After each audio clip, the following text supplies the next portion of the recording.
One from every party is feeling. Good morning with the latest from the GBH Newsroom. I'm Henry Santoro. 1 year after the mass shooting in Lewiston, Maine, law enforcement here in Massachusetts say there are lessons to be learned from this tragedy.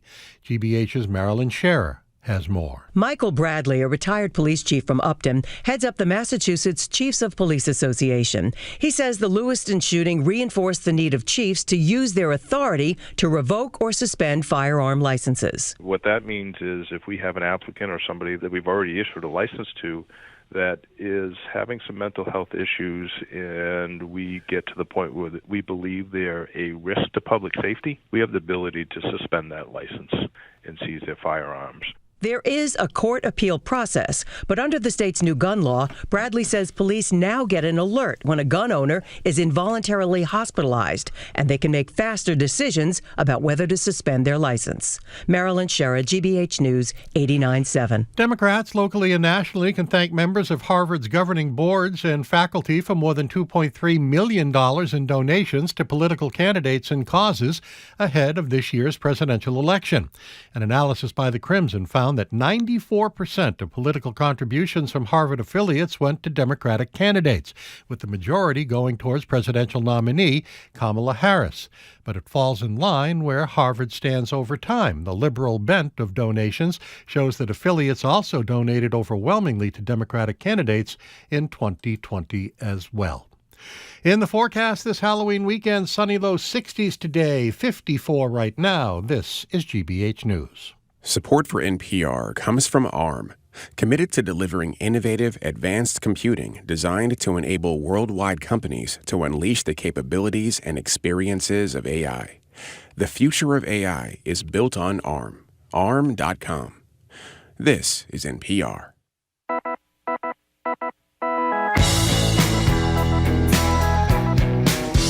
Rowdy. I am Marjorie Egan. You're listening to Boston Public Radio, 89.7 GBH. We are broadcasting live at the Boston Public Library and streaming at youtube.com/GBH News. Thank you very much. Okay, at 11:30, you're going to hear some incredible cello playing from Zlatomir Fung, the youngest person to ever win the Tchaikovsky competition. You don't want to miss that. It's going to be about 11:30. On Monday, we're going to be joined by former U.S. Labor Secretary Robert Reich, who was also a long time ago a gubernatorial candidate. He was. He ran briefly for governor of Massachusetts, 1990, I think. Okay.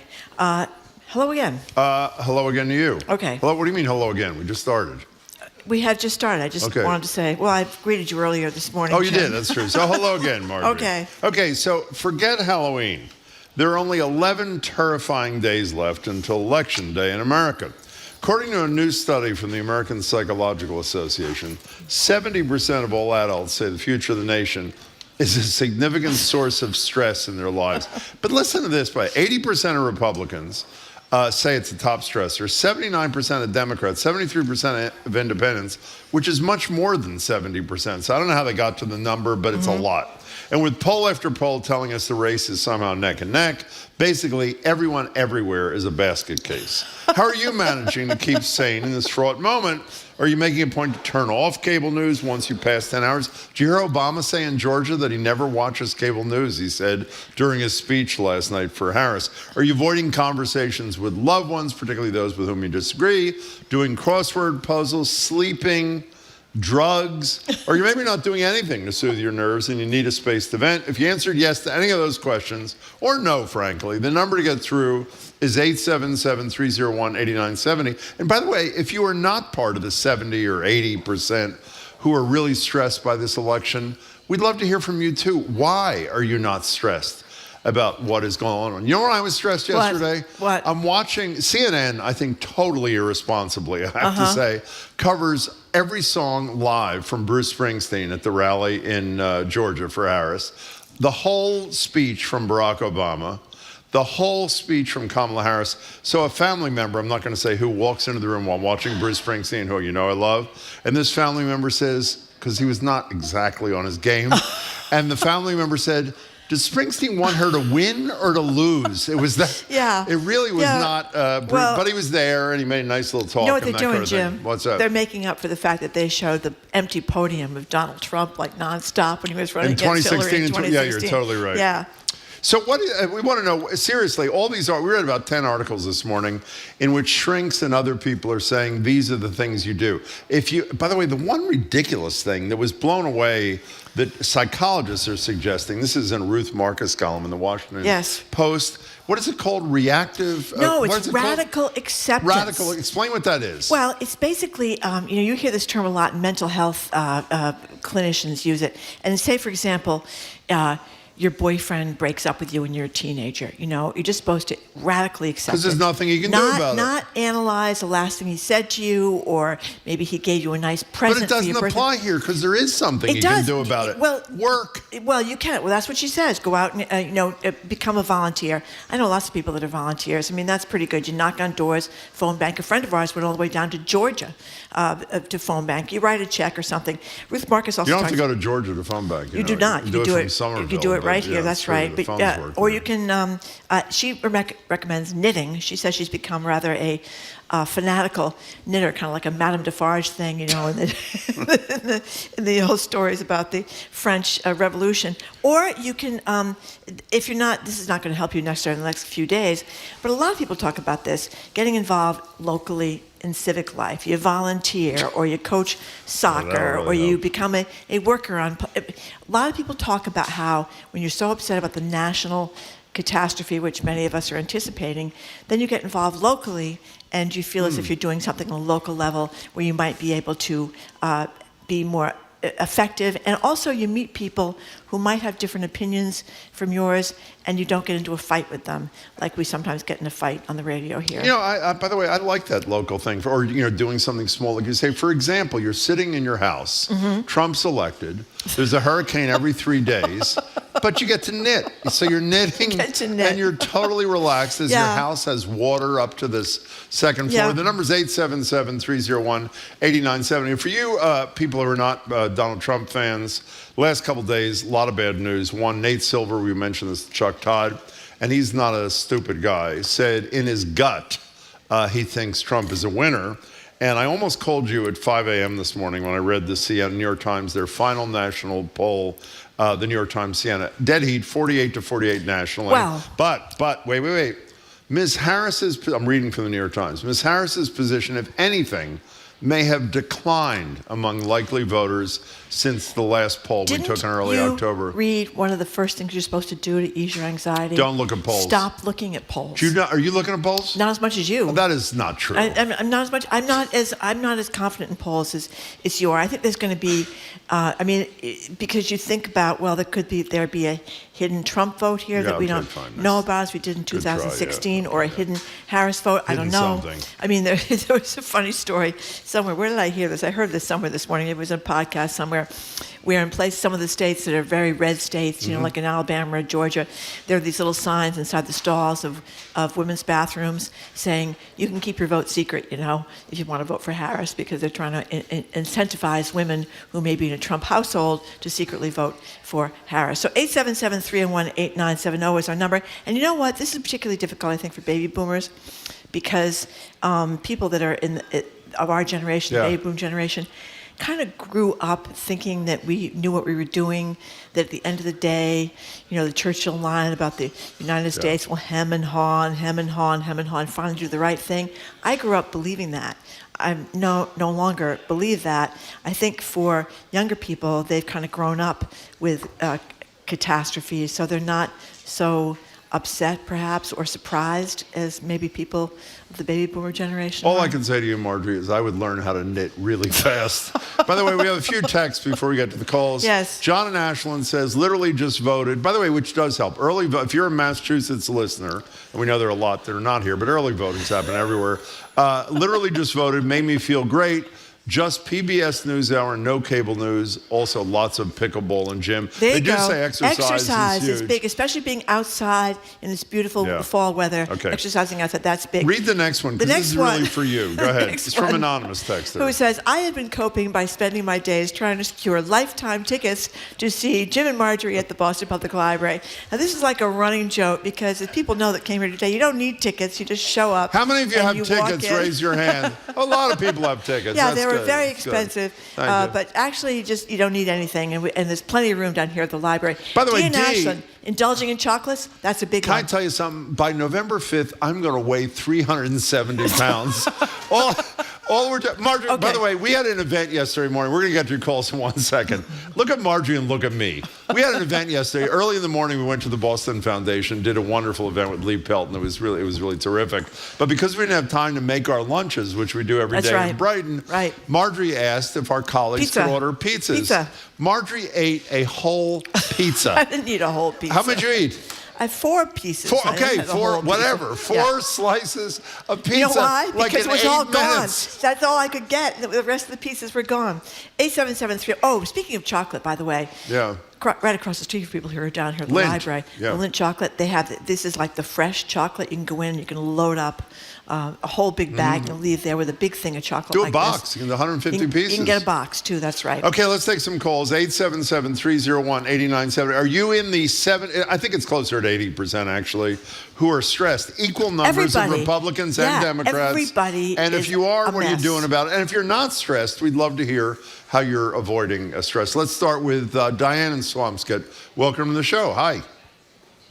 I'm binge watching West Wing over and over again. By the way, somebody in the Washington Post or the New York Times who wrote an article about stress said exactly that was the perfect thing to do. But doesn't that bring you back to politics, Diane? It shows that government can work. That's a good point. Yeah. Right. I'm a cockeyed optimist. So when you're not watching West Wing, what's your stress level? I'm 89%. Okay, fine. We got it. Diane, good luck. Enjoy the show, our show, and West Wing. That's one of the things that supposedly Democrats and Republicans are most upset about, the sense that our government does not work in an effective way anymore. Like we can't fix the bridges, we can't fix the T, we can't fix the schools, we can't fix the potholes. We don't. What are you laughing at? Look at what Maddie's one of our coworkers who's an engineer here. Okay. She's avoiding the stress by covering up the CNN screen in the library control room, which is back there where they control the cameras, and with a sign that says, please remove after November 5th. Okay. 877-301-8970. Let's go to Jen in Jamaica Plain. Hi, Jen. Hi, Jen. Welcome. Hi. Hi. I love you guys. I'm a first-time caller. Thank you very much. And what I would say is I'm a therapist, and I'm freaking out too. Oh, no. Do you tell your patients that you're freaking out too, or no? I wouldn't use those words, but I'd say I'm worried. I'm a child therapist, and I specialize in treating children who are transgender or gender nonconforming. And so I'm really worried, as are the families that I work with. But I also know that there's a theory called social baseline theory that tells us that hard things are easier when we're in the presence of another. We actually have a lower stress response when we're with somebody else during hard things. That's pretty good. Find somebody to snuggle with or hold the hand of somebody that you love, and we can get through this together. And of course, we still have 11 days, so organize, don't agonize. Oh, it's not, by the way, it's not over. Listen, it's dead heat. I mean, but Jen, before you go away, you say you deal with a lot of trans kids. The most vicious ads coming out of the GOP without a close second are these anti-trans ads. I mean, and it's fair to depict honestly what Kamala Harris said years ago about surgery, gender-affirming surgery for prisoners. That's fair game, but they do it in such a menacing, threatening sort of way. Do young trans people, are they aware of this? And if they are, how's it affecting them? Absolutely. They're aware of it. And they watch TV like everybody else, and it's a huge stressor. They walk through life wondering, is the person across from me for me or against me? Yes. Are they a Trump voter or are they not? And it's why suicide rates are really high amongst trans kids. I know that. Hey, Jen, we're really glad you're doing what you're doing and that you called us both. So thank you. Call us again, please. 877-301-8970 is our number. Here's a texter who says, stressing about the election is like hitting your head against a wall. Won't do any good. Instead, do something that will actually make a difference. Volunteer, help a friend, or annoy Jim Browder. That does make a lot of people feel good, including Marjorie, by the way. It's true. Where do you want to go, Very Marjorie? effective. Let's go to Deborah in the car. Hi, Deborah. Hello, Deborah. Good morning. Hi. My stress level was very high, and I signed up for a meditation service called My Election in. Oh, we got to hear that. Say it again. We Say it lost again, you. yeah. My election what? My Election in. Oh, Try a third time. Your connection's horrible. My election Intention. intention. oh, my Okay. election intention. Okay, Go ahead. we got Go it. ahead. I'm writing it And down. call you every morning at 6:00, and you meditate for.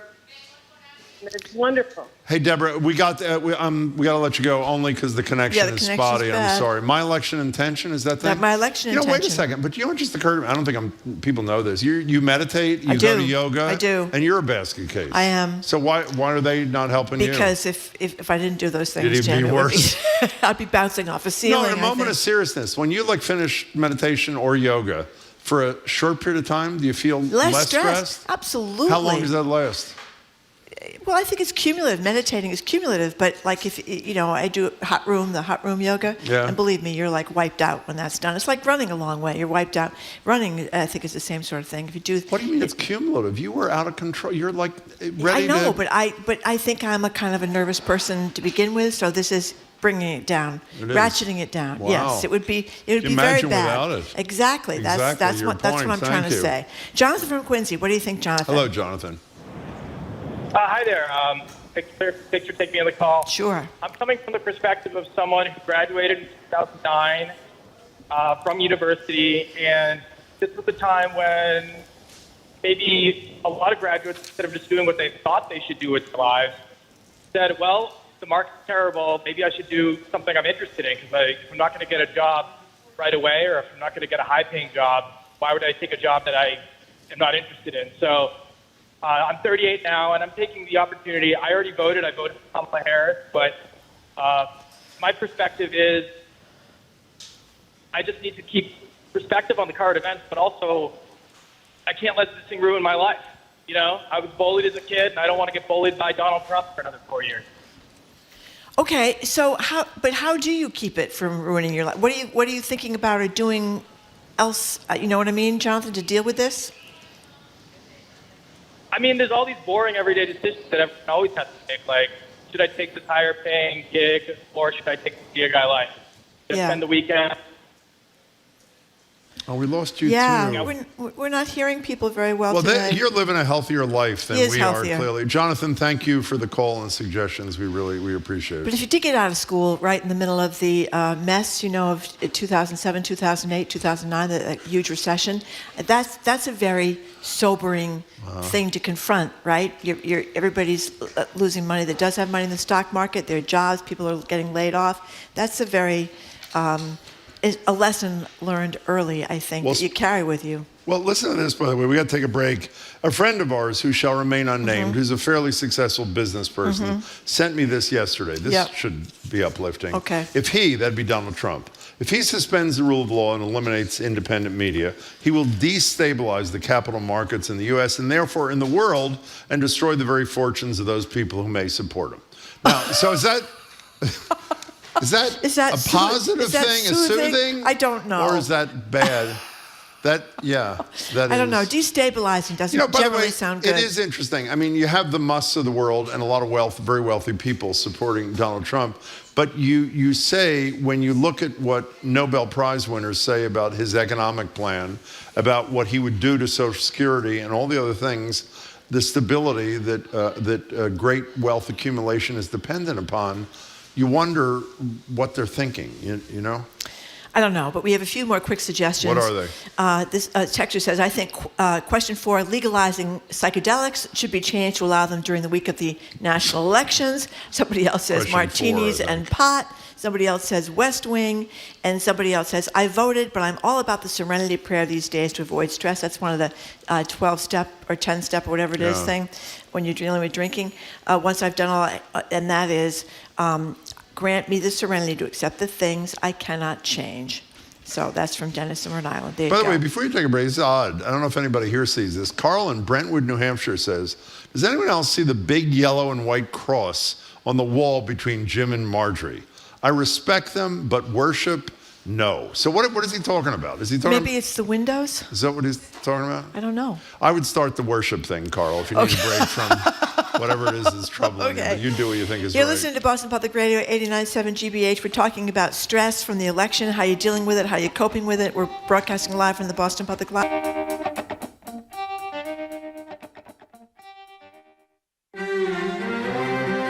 The World Series kicks off Friday. New York Yankees versus Los Angeles Dodgers. Fans from all over the globe will cheer on their homegrown stars. Teoscar Hernandez, the lightning strike the Dodgers needed. Meet the international sluggers putting the world in World Series and get the latest global headlines next time on The World. This afternoon at 3, here on GBH News 89.7. Our programs are made possible thanks to you. And Rockland Trust Bank, helping foster healthy relationships with money by providing education and resources to the community, one neighborhood at a time.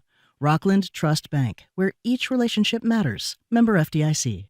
And Revision Energy. Sunbug Solar is now part of Revision Energy, a solar installer committed to being a renewable energy partner for New England and working to fight climate change. Learn more at sunbugsolar.com.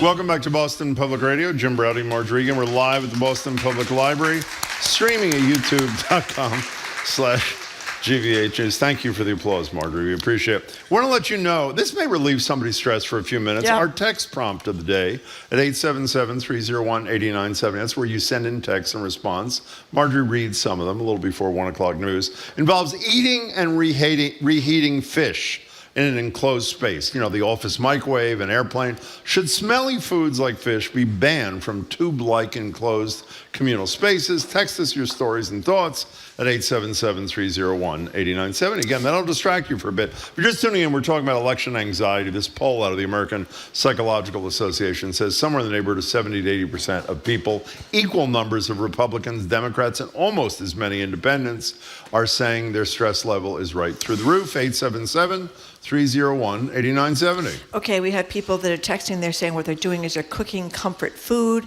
They're eating That's a good thing, actually. Eating lots of Halloween candy.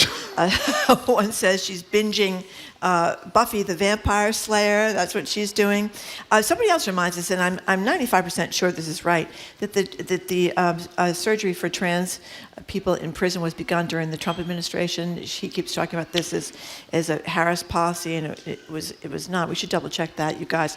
But I'm 90% sure that's what she said, I think, in a recent forum, but I'm not sure what the answer correct. is. Yeah, and lots of people are talking about legal weed. Gary from Winthrop says in an episode of The Sopranos, Kamala, how do you say the wife's name? Carlotta. What was her name? Carmela, thank you.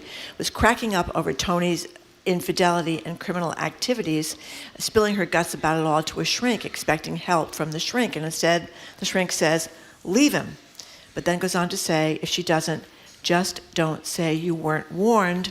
And that's where we are now with Donald Trump. Well, people are warned. You see the poll this morning? Close to half of Americans think Donald Trump is a fascist. So that's the half, I assume, that is supporting Kamala Harris. So apparently, the other half who support Donald Trump, who think he's not a fascist, are not worried about anything else on his agenda. And I know you and I have this discussion first thing every morning. The fact that it is dead heat or he is gaining is a total and complete mystery to me. Well, a lot of people that talk, the economy, even though other people like Goldman Sachs have said that the Trump economy going forward, especially with the tariffs, would be a disaster. But that's one of the things people talk about. And they also talk about Trump's supposed strength as a businessman, that, you know, that Putin wouldn't have invaded Ukraine if Trump were the president. Well, how about the tariffs? If economy is number one, you just mentioned the tariffs. I should have said it before. 20%. She calls it a 20% sales tax, which it would be on all imported goods. And what do we import? $3 trillion a year, I think.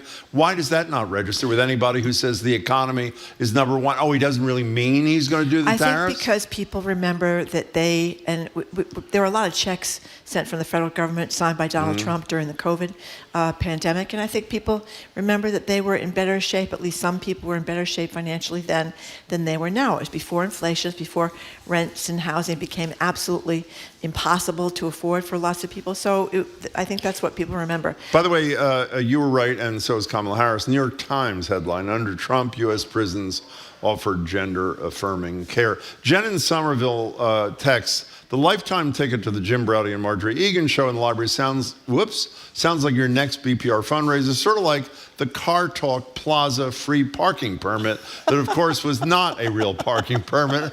It should look like a credit card with a smug mug photo. Yeah. 877-301-8970. Paul and Wellesley, welcome to the show. Thank you for calling. Hi. Paul, say something. Paul, you called us. Okay. Paul, thank you. We'll call you back someday. You know, lots of people are saying they feel less stressed now that they've voted. No, maybe that's the first. Maybe I should vote early. Well, no, that is. By the way, that it's sort of like your yoga and whatever. Every time I vote in stressful times, which is all the time, for those moments and shortly thereafter, you do feel empowered. You actually did something, and that's why so many of our callers. We haven't heard this today. We've heard it other days. We've had people call from other states where they have gone to campaign door to door to help canvass lots and of that people sort are of thing. saying that. Oh, they are saying that? Yep. Well, doing something is a lot better than sitting back and being miserable, I should And somebody, say. I can't find it now, ladder. but somebody texted something that I've said many times. I mean, before Donald Trump, the election would happen and your person would win or your person would lose. And then you would go back to life exactly right. and you wouldn't think about the president for days, if not weeks at a time. You just didn't have to think about him. That was one of the tortures of the Trump presidency. It was like every morning waking up and thinking, what's he done overnight? What's he done overnight? Going to your phone or the TV or wherever you to look for these things. And that's what, if he wins, we're going to be faced with again. The reason What's I'm he done smiling now? is Marjorie and I did a forum in the year that Trump was elected. And someone asked us, is there a topic you've done every day? And what's the most number of days? And I don't know if you remember this. Our answer was, we actually looked this up. Before Trump, at one little swing, we had discussed Sarah Palin on 5 shows in succession, which we decided after the 5th show was too much. We then did a rough calculation. 5 was the max before Trump. We had discussed Trump in some fashion for 1,000 days in a row on Boston Public Radio, which is his brilliance, by the way. He knows how to drive a news cycle, good or bad, and even bad is good for him, it appears. Sarah in Weymouth, hey. Hi. Hi. You sound surprised too. Hi. Go ahead. Well, I was like listening on my phone. I wasn't, That's fine, I'm kidding. I just wanted to say that instead of, the way I'm handling my election anxiety, and so is my 10-year-old son, is to do something. We've written 1,300 postcards. We've written 300 letters. Wow. And it feels really good. He signed them. It's a way, every time I start to feel anxious, I do a couple letters, I do a couple postcards. And there's still time. The letters have to go out by Tuesday, so there's still time to get some done. Sarah, does your kid feel your anxiety? Does he or she understand what you're going through? Go ahead. Absolutely. He is terrified. He's biracial. And a kid at school told him that if Trump's elected, he's going to be rounded up and put in a camp. Oh, my God. Oh, my God. So he's having nightmares. I'm so sorry. And so we've been handling our anxiety with doing stuff. That's fabulous, Sarah. That was a great call and inspirational, I hope, for lots of others. Thank you much for making it. Texter's gotten a new puppy. It's making them feel better. By the way, it is, what Sarah just said, we talked about this a minute ago, that is the key, is you got to do something. And then also you don't have regrets. If the election, whether you're a Trump fan and he doesn't win, or you're a Harris fan and she doesn't win, you feel less regret because you did what you did. Paul from Wellesley, who apparently was asleep the first time, is awakened, and here he is. Hi, Paul. Hi, everybody. Hey. Thanks for putting me on. My daughter called me, That's so okay. I had to take her call. That's totally fine. I want to amplify on what Sarah was just saying about the value of doing something. Yep. Specifically, what I am trying to do is investigate measures that we can take, assuming the worst happens, as it well may. That there are measures we can take to try to frustrate and thwart some of the destruction that Orange Fellow wants to wreak upon our wonderful country. Like what? And, well, one example occurs to me that there's such a thing as state compacts, where states make agreements among themselves on various issues.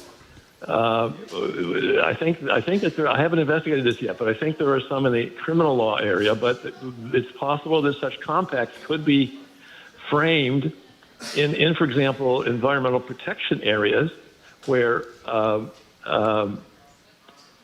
clearly the Trump and folks won't be sympathetic with that.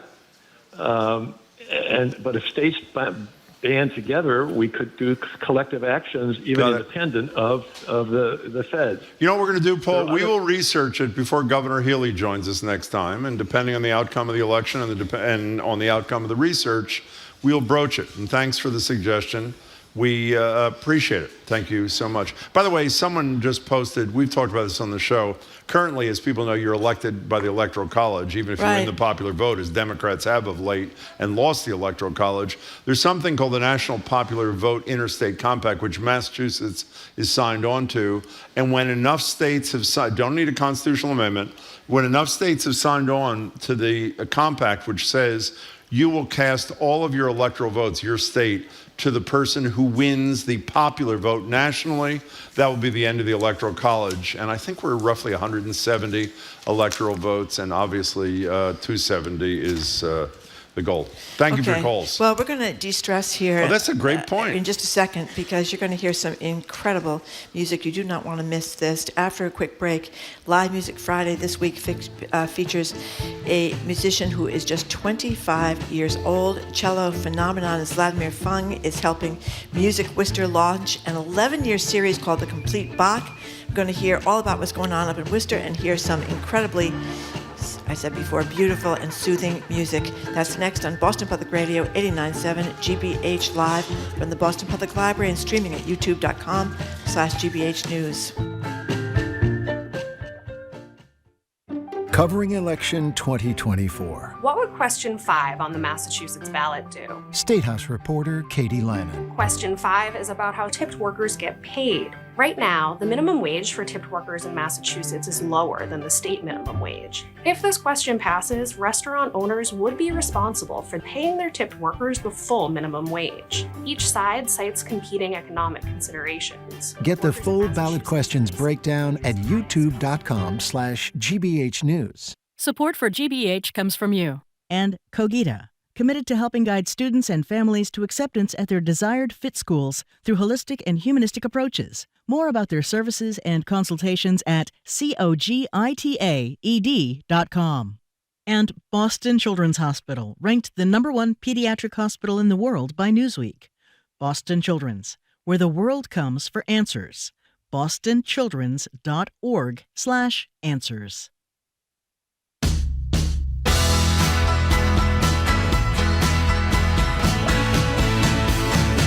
Welcome back to Boston Public Radio. Jim Browdy, Margery Egan, live at the library and streaming at youtube.com/GBH News. You're going to be applauding more in a minute, my friends. Our text prompt of the day: should consuming, I can't believe, how embarrassing is this to read this? Consuming fish be banned from enclosed public spaces? I apologize. Airports, trains, office, microwaves, cubicles. 877-301-8970. Margie will read some of them a little before 1. This weekend, Music Worcester will kick off a feat we are quite sure no one has ever done before. Listen carefully. 11 years of music. Everything ever composed by Johann Sebastian Bach, over 65 years on the planet. They're calling it fittingly the Complete Bach, and it begins this weekend with a bang. With us to perform is 25-year-old Zlatomir Fung, the youngest person ever to win the prestigious International Tchaikovsky competition. He's also a professor at Julliard. I think he was 11 when he started being a professor at Julliard, give or take a couple of days. He'll be performing the 6 cello suites back-to-back tomorrow night at Worcester's Mechanics Hall. It's part of a series they're calling Bachtoberfest. For tickets and info, you can go to musicworcester.org. In a few moments, we'll talk with Zlatomir and Adrien Finlay, Music Worcester's executive director. But first, bringing you joy and stress relief, here's Zlatomir Fung performing Bach's The Courant from Suite No. 1 in G major. Welcome.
That was totally beautiful. That was absolutely gorgeous. That is Zlatomir Fung, the youngest person ever to win the prestigious International Tchaikovsky competition. We're going to find a teacher at Julliard as he's coming over to the podium right now. That was absolutely fantastic. So you're 25 now. You started at 3. He did. It's not a joke. How'd this happen for you? Is your family of mathematicians and musicians, some too? No musicians in the family. Both my parents studied pure mathematics, and I started to play with the Suzuki method when I was 3 years old, and I got really into it when I was a teenager. So, was the cello bigger than you at 3 years old? I'm serious, was it? Well, it may have been approximately my size. They make smaller cellos, but it was still, I think the proportions were still different. You know, when you said a minute ago, I want people to know, seriously, your parents do come from a mathematical background. Is that relevant to the skill that you've developed, do you think? I think that there's some relationship. You know, music, I think, is a wonderful combination of the rational and the irrational, the analytical and the emotional. So I often bring that side of myself to my work. Before we get Adrien, Marjorie has a musical background. I just love music, and one of the few regrets in my life is I don't play anything. You weren't looking at music while you were playing. Are you not going to look at music for 2 hours at this thing this weekend? That's correct. I'll be playing everything. And what's up with that? I mean, do you play by ear? Do you have perfect pitch? I don't have perfect pitch, but I guess I do play a lot by ear. Yeah, because that's, to me, you know, as someone, a little tiny performer when I was little, it's the scariest part is forgetting, you know, and it's really easy when you're playing Bach. It's really difficult, rather, to cover a forgetfulness or to cover a mistake. I mean, it's really one of the hardest things to play, I think. Yeah, I think it's very challenging. But, you know, at a certain point when you develop a relationship with the music, it sort of feels like it's just a part of you, and you can just go into this deep, dark forest and have faith that you'll come out on the other side. So, Adrien, you invented Music Worcester when you were 3, as we know. We know what Music Worcester is quite well. What is Music Worcester? We are a performing arts presenter based in central Massachusetts, and believe it or not, I just rediscovered this. Our very first concert was September 28th at Mechanics Hall, 1858. Wow. We have been activating that space and many others in the region since then. And how much of this happens at Mechanics Hall? About half of the season. Which has incredible sound, It yes? is our acoustic home, and it is a major point of leverage when we are talking with musicians and agents. What's the genesis of this 11-year? 11 years is right? It's going to take 11 years to do it? Everything that Bach has done. 12 concerts a year for 11 years. Who is the crazy person that came up with this concept? Well, I kind of have to point the finger at myself, but... And what was the genesis? I mean, seriously, how did it come about? It was multiple things at once. It was thinking differently post-pandemic. What should a performing arts presenter be? How can we think about doing things differently? Because in some ways, everything changed. Also, activating assets we already have. We have a chorus that's part of Music Worcester, the Worcester Chorus, and that conductor, that artistic director, Chris Shepard, will now wear 2 hats, also as artistic director of the Complete Bach. We are in very good hands with Chris Shepard. PhD dissertation on Bach and the B minor Mass in particular. He had already run in a previous position the complete cycle of Bach's cantatas. And so it was a bit of a natural evolution. How can we use his knowledge that we've never really asked him for at Music Worcester and push it to the limit? What did you say to me before, Well, after we met Zlatomir? Tell people what you told me about your Spotify. Oh, that my Spotify is full of Bach, of the cello suites, of course, and the Goldberg variations and the Preludes and Fugues, Well-Tempered Cavalier. I mean, to me, it's the most wonderful music there is. But I didn't know that that so much of Bach's music was lost. That for many years after his death, people didn't even. I think it's read 100 years after his death before some of this was played again. How'd that happen? Yeah, well, I mean, I can speak, about the cello suites in particular. I think for more than a century after Bach's death in 1750, the suites they had this reputation for being more like sort of studies for cello. And it wasn't really until the early 20th century. Like exercises. Yeah, exactly, like that people would use to learn and improve their abilities. And it wasn't really until the 20th century that the idea of even playing a complete suite with all the movements began to emerge, let alone the idea of playing all 6 suites in one concert. What do you think about that? Did they not realize at the time, contemporaneously? I think it was so much at once. I think it was the state of affairs and just record keeping at the time. I know we have to thank Mendelssohn quite a bit for Bach being kept on concert programs and in music libraries, certainly. 1800s, and thanks to musicians like Zlatomir, who have these ideas also to go along with our audacious idea of the complete Bach, to present all the cello suites, all 6 in one setting. It keeps everything going. So you talked about your parents being musicians. A lot of people mathematicians. Mathematicians, excuse me. A lot of people talk about the connection between math and music. What do you think about that? Well, I think that there's a certain analytical side of playing music. Like when I'm practicing, I often have to approach a particular challenge that I'm encountering as if it were a problem to be solved, and finding different angles and ways into the question that I'm trying to address. But it's also there's a sense of wonder too that I think connects the sciences and the arts. And how about being 25 and teaching at Julliard? Your students are probably 6 months. Maybe older than you, or maybe 6 months younger. What's that like? Oh, it's wonderful. I have such a great relationship with my students. It's like we're just there and having fun and talking about music. For me, that's one of the great joys in life. So, I feel bad. Well, I don't feel bad. I'm going to quote the same person I quote almost every week on the show because they're trying times, because he was the first person to say this to us.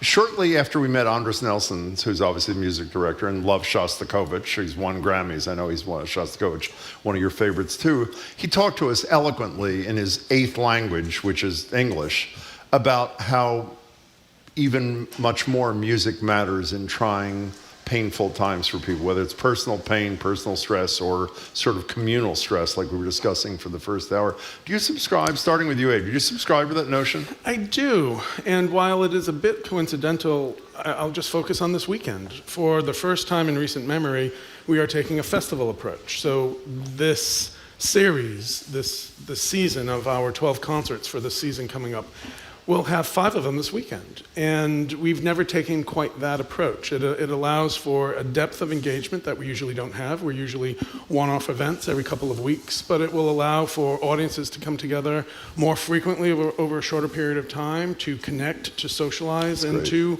be together. How do you feel about that, Zlatomir, about the world around you and how people receive what you give them? Well, yeah, just to add to what Adrien said, I think that one of the great gifts of live performance in particular is this idea that, especially in the world today where our attention is being demanded by so many different aspects of our lives, it's just a space where many people can come together and all appreciate and focus the same thing. And there's a kind of communal beauty in that. What's it like to play in Mechanics Hall, by the way? We talked about the acoustics with the guy who's not playing. You're the one who's playing. What's it like? Well, I've actually only performed there once before, a couple of years ago, but it's one of the great concert halls in the world, I think. Why do they call it Why Mechanics Hall? Should it be Acoustics Hall? Well, I should preface my answer by saying I should check my answer with my colleague who runs Mechanics Hall, but it was the association, one of the guild-type entities at the time, and they existed before the construction of Mechanics Hall, but this really was their amazing feat. It's the formal name and legal name is the Worcester County Mechanics Association, which owns and runs Mechanics Hall. I'm sorry. Also talk about the breadth of Bach's work. You mentioned the B minor Mass before. We're talking about the cello suites here, but it was enormous. Give some idea of the breadth. Solo performer, chamber music equivalent ensembles, chamber orchestra, instrumentalists and vocalists, solo vocalists, and then to the full orchestra, vocal soloists, full choir. And that also led to our decision to dive into this, because as a performing arts presenter, which conveniently has a chorus, we can do it all. Yeah. Can you buy tickets all 11 years now, or is this like a... We do. We have... No, is that true? It is. No one's done it yet. Okay. But musicworcester.org, you will find it there. And talk about Bach himself. He was an organist at his local church, right? Yes, and 2 concerts a year will be focused on the organ works. We do have one tomorrow in the afternoon. And we are using Bach's life to inspire our work, trying to run and operate this 11-year project. So coffee came to Europe during Bach's lifetime. We're connecting with a coffee roaster in Worcester. That's great. We have a Bach brew through Redemption Rock Brewery. We have a shelf in the local bookstore, Tide Pool Bookshop. Chris and our assistant conductor of the chorus, Mark Marmont, are curating titles for these 11 years on Bach. Again, tickets, information, musicworcester.org. A minute or so before you play something else for us, Zlatomir. We asked, Aidan, I think, was talking to you, one of your colleagues. I assume you had a tight relationship with another local guy who's pretty good at the cello, Yo-Yo Ma. But we heard, by the way, when people ask me what my favorite show, the years I did Greater Boston, the night that Andres Nelsons and Yo-Yo Ma came on together was one of the most thrilling 20 minutes. Was that the night one of our colleagues almost stepped on his cello? The president of GBH didn't almost. He did. No, this is a true story. I can tell it because he's gone. We love the guy. John Abbott, our former boss, came in to say hi to Yo-Yo Ma and Andres. And as he's reaching over to shake Yo-Yo's hand, he steps on Yo-Yo's cello. And by the way, talk about gracious. There is no more gentle, kind soul. He's but it's only horrified. from like 1730, so it's not that big a deal. So you only met Yo-Yo Ma when you were a kid? Yeah, that's right. I have one photo with him that I treasure, but I hope to encounter him. And again. is he it? And when you're you, is he at the pinnacle, Yo-Yo Ma? Is he the guy?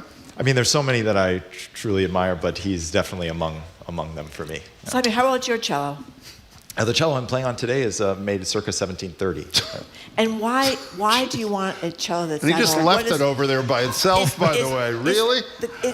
If you compare that to a cello made now, what's the difference?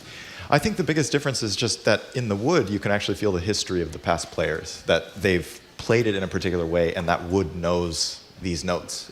Like especially playing music like Bach, which has been played by cellists for 2 centuries. That feeling that the wood is like resonating in a way it's done before.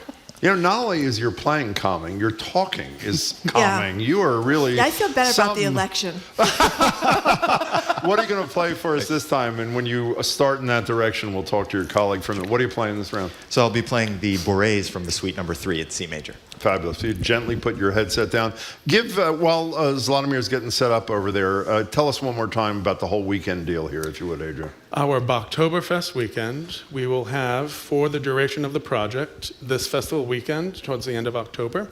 And it will have 4 to 5 concerts a weekend, and this weekend in particular runs the gamut. Some of the cantatas will be performed, solo organ works, Zlatomir, of course, the headliner Saturday evening.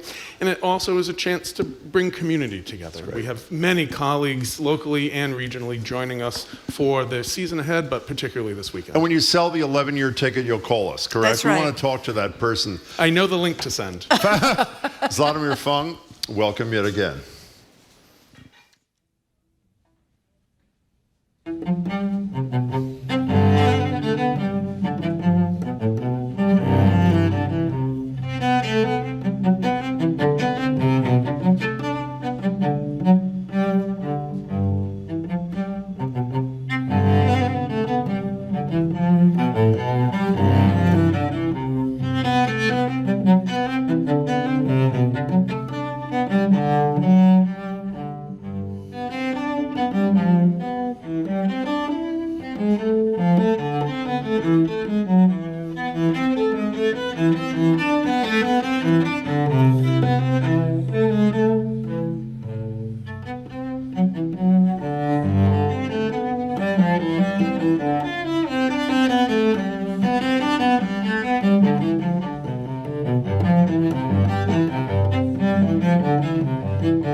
speaking and listening to cellist Zlatomir Fung, as well as music executive director. To Boston Public Radio with Jim Braude and Marjorie Egan. Just ahead, more smart conversation about what's going on in our community. That's right after an NPR news break, here on GBH News 89.7.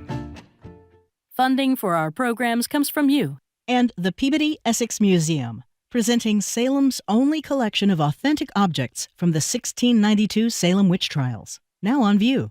For tickets, you can visit PEM.org. When it comes to binge-worthy dramas, GBH has you covered.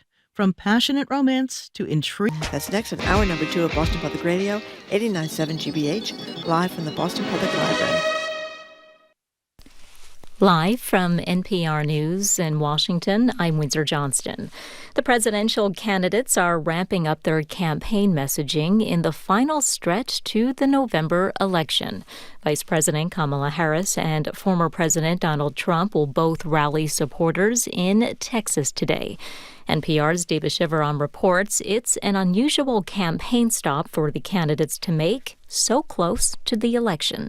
Trump will be in Austin to record and deport them, if you will. I think it violates the Posse Comitatus Act, which basically restricts the U.S. military, the active duty military, from performing policing actions within the United States. And so there are some exceptions here and there, but they're very specific. So I don't believe that authority exists.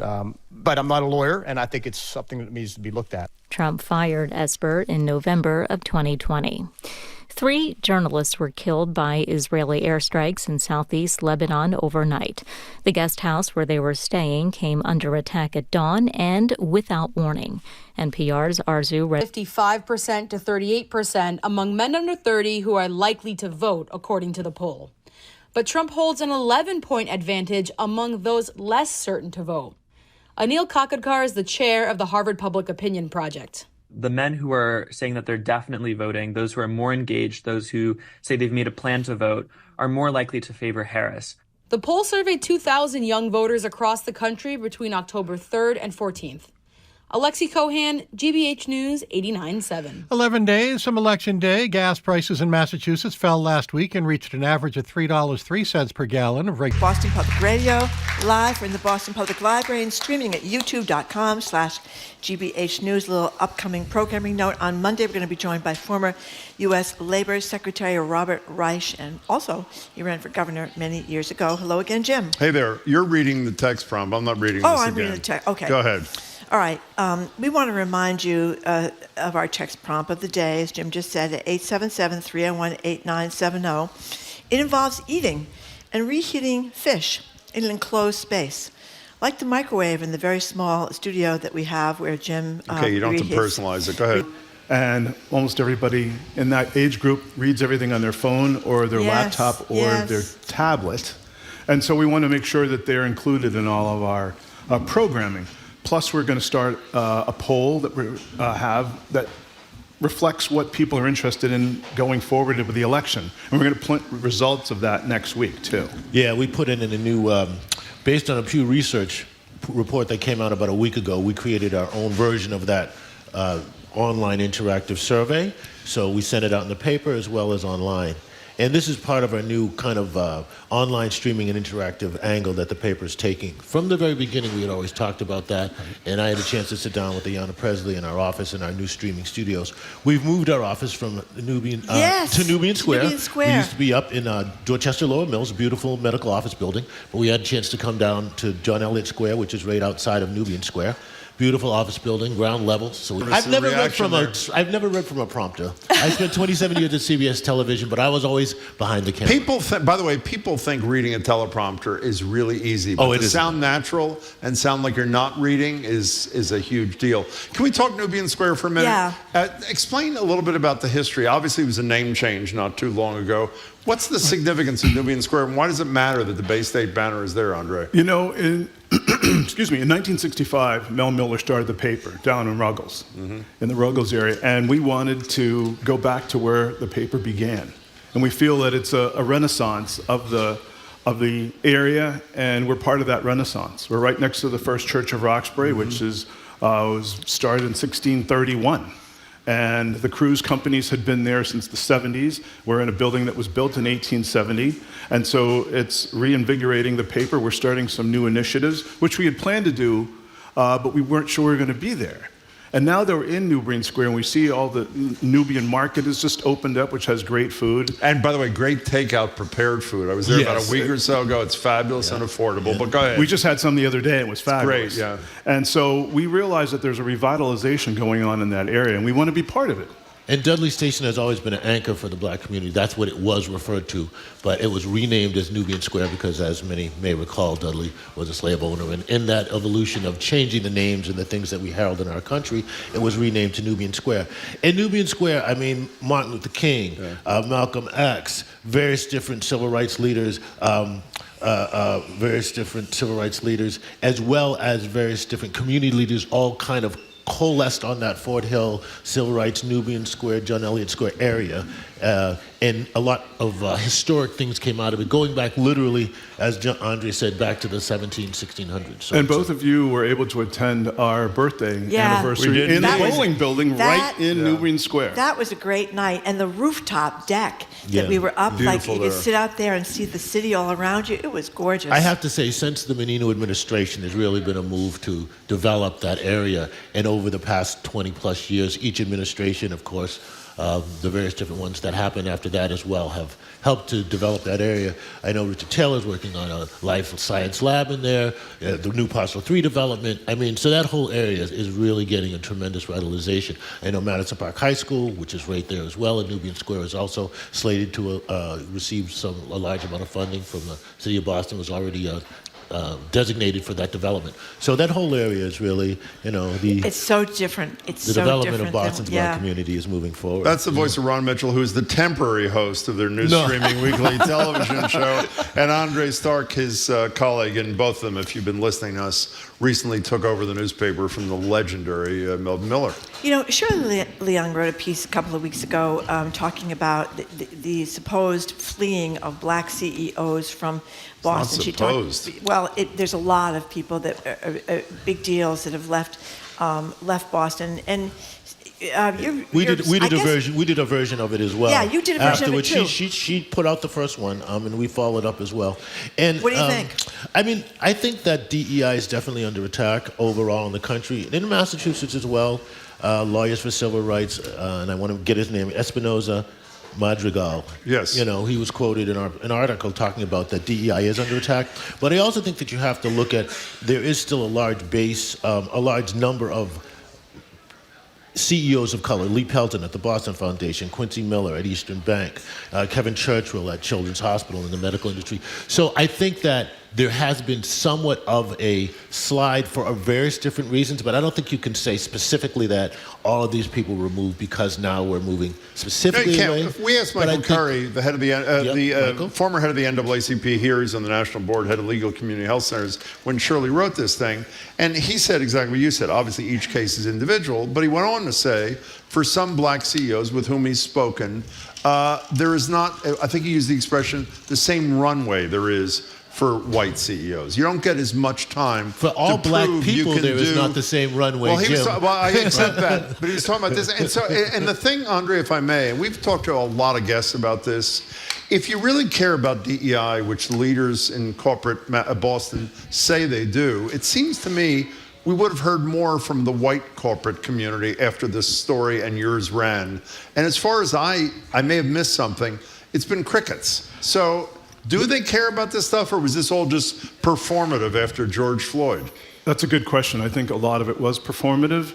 But there, as Ron just mentioned, there's still a lot of CEOs. There's, the president of Wellesley College, the president of Smith College. Well, there's you guys too, and by us the way. Too. Yeah. But I think if a white CEO left and there's another white CEO replacing him, that wouldn't be a big deal. But the fact that there are black CEOs that are leaving, and we still have to figure out why they're leaving, that's the most important thing. We have to dig down deep and to get into it. And progress is incremental. Yeah. 3 steps forward, 1 step back. 3 steps forward, 1 step back. So there was a great groundswell and a great awakening of the need for DEI and an awareness after that.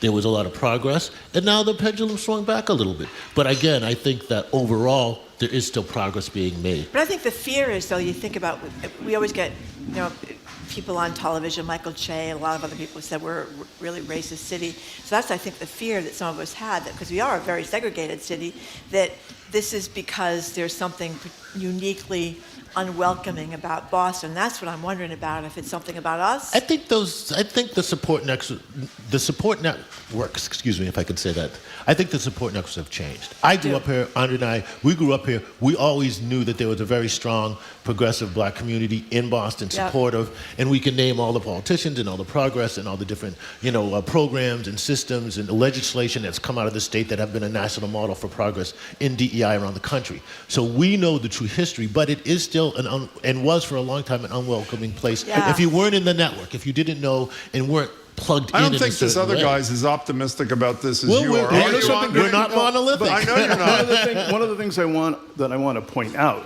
is that one of the big problems that I see is that they are only giving a short time to be here as CEOs, and they're not able to put in their own people in there. So they don't have another person of color that can follow them, who's one of their lieutenants. And when they feel, some of them, when I feel that happens, then they're like, well, I've got to go, because I know I'm not going to be able to get the people that I want who are going to succeed me or follow me and be important cogs in changing the atmosphere of these companies. Why not? Why aren't they getting the people underneath them, the lieutenants or whatever? I think that takes time to establish. Yeah, okay. And they're not given enough time to do that. And Jim, your point earlier that we don't get black people in general, especially at that high level of management or executive level, C-suite level, don't always get as long a runway. That was Curry's point, not mine. Curry's point. Yeah, no, I agree with that. So let me ask you one more question we asked Michael Curry. I said, if you ever got a call from a black executive from elsewhere who was offered a job here and in my hometown of Philadelphia, and by the way, he says I get them all the time, and that potential CEO says, I'm unsure, the jobs are equal. I can be in another majority-minority city, Philadelphia, which I think is a much more integrated city than Boston is, and I believe a much more supportive city to the black middle class and black CEOs, or come to Boston. Starting with you, Ron, what do you say to that potential local CEO? What advice do you give him or her? I ask them a handful of questions about what's their family structure, what's their goals, how old are they. I let them know that in their industry there's great opportunity. I do believe that Boston is a very progressive city from a business standpoint, and there are equal opportunities, and folks can rise up and become CEOs and can make it here in Boston. So I'm optimistic about that. But I also ask, do you have college-age kids? The medical system here is amazing. Some of the best hospitals in the world are here. So I'm a big proponent of Boston, though there are challenges. But the good news is there's Boston While Black, which is a support organization that Sheena Collier created 4 or 5 years ago that provides tremendous support. And there's Martha's Vineyard. I mean, I'm a big proponent of Boston. I'm sorry. There's the Bay State banner, by the way. Michael Curry. I understand not Michael Curry. I understand. No, by the way, I Michael don't want to Chase. mischaracterize. Michael Curry's No, not leader Michael. here. I misspoke. I don't want to diminish what Michael Chase said. Oh, okay. In his experiences, because back in the 70s, 80s, 90s, I experienced that 2000s. I experienced to go to nightclubs and be the last guy to be allowed in or night at all. I experienced that. So how would you respond to that? I look at what my son is, and he seems to feel that the world is his oyster. How old's your kid? My son's 25. Okay. So, and he's lived here all his life, and he works for Colette Phillips, actually. Oh, well. Oh, God. So She's he's been able to... legendary Colette Phillips, we call her on this show. He's been able to see the city from a different point of view, right? He was born, Obama was president, and the world is his oyster, and he doesn't feel some of the limitations that we have to come here. And I think younger entrepreneurs of color will have a very different view than somebody who's established. Now, that might mean that they're their own CEO at 30,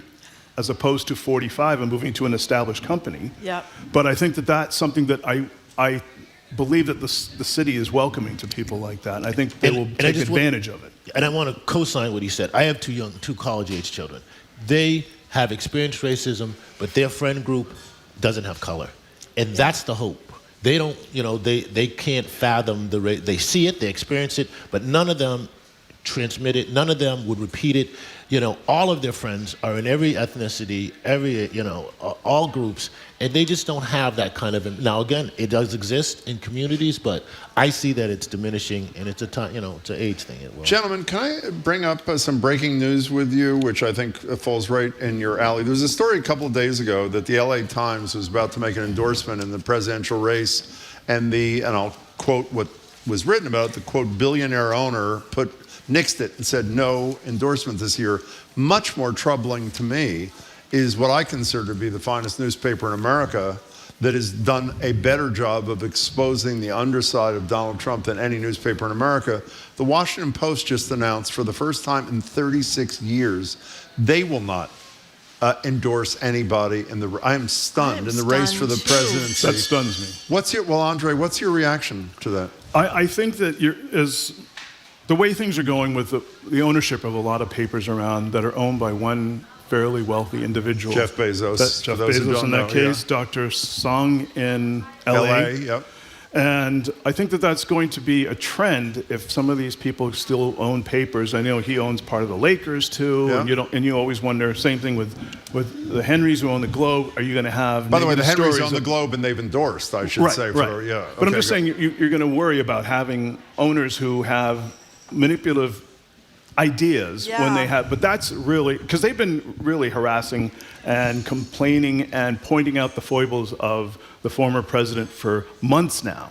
And it's shocking to me that the Post and the LA Times would not endorse her. So we see Jeff Bezos in the woodpile here? We don't know, by the way, that this is a directive from the publisher. You may be right, but I understand that. It's the October surprise. Yes. You know, we were expecting something to come out like that. What's your reaction to this, Ron Mitchell?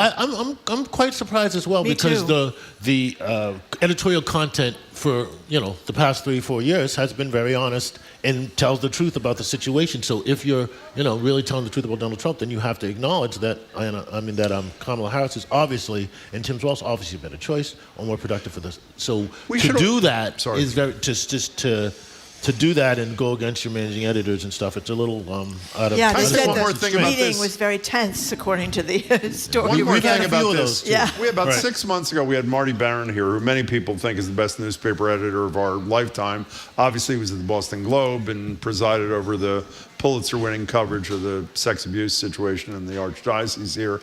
Then went to the Washington Post to work for Jeff Bezos. He told us, and he wrote in his book, for whatever it's worth, absolutely no editorial, and I don't have any idea if it's different now, absolutely no editorial interference from Jeff Bezos. But frankly, whether this came from a boss who owns the paper or if it came from the in-house bosses, the notion that one of the handful of most important newspapers in America thinks it's not important don't to forget, tell their readers what they think is unbelievable. When he bought Jeff Bezos was still married, and he had him over to the house for pancakes. It was kind of a more normal Jeff Bezos than we might see now, who seems to be extraordinarily, spent a lot of time working out, I would say. He's working out. Yes. And he's got the young Okay, girlfriend. Marjorie. We're talking to Andre Stark and Ron Mitchell from the new Bay State Banner. So let's talk about... BayStateBanner.com. BayStateBanner.com. It's the new BayStateBanner.com. Jim reminded me every time. I'll never forget that. Thank you. That's right. Let's talk about something more uplifting. We're going to be joined by this gentleman. I think it's November 1st. It is. Marvin Gilmore, 100 years old. Andre, tell us about him. Tell us about him. I've known Marvin since I was a kid. I'm sorry. You have no. I know. I mean, you can give him his bona fides, but I knew Marvin since I grew up. Marvin has been one of the oldest black business developers and businessmen in Boston. Marvin just cracked 100 at his birthday party a couple weeks ago. He is a Vietnam vet. He was at I know that he Normandy. Normandy. Yeah. He was not a Vietnam vet, World War II vet, me. And he was at Normandy, and I know that he's honored. He goes over to Europe and is honored at those events. He's just a brilliant man in a time when there weren't a lot of businessmen of color.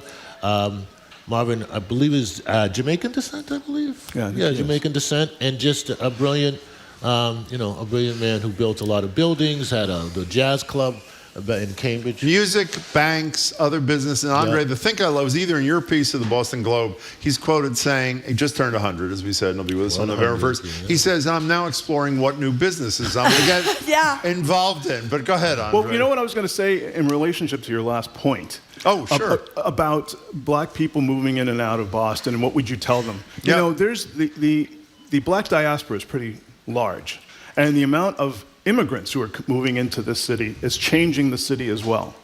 And I think they don't have the same kind of history of city of Boston as others do. Yeah, and so they are point. just setting up businesses. You know, if you go to Brockton, Randolph, there's a large minority community there. As a matter of fact, Randolph's a majority minority community.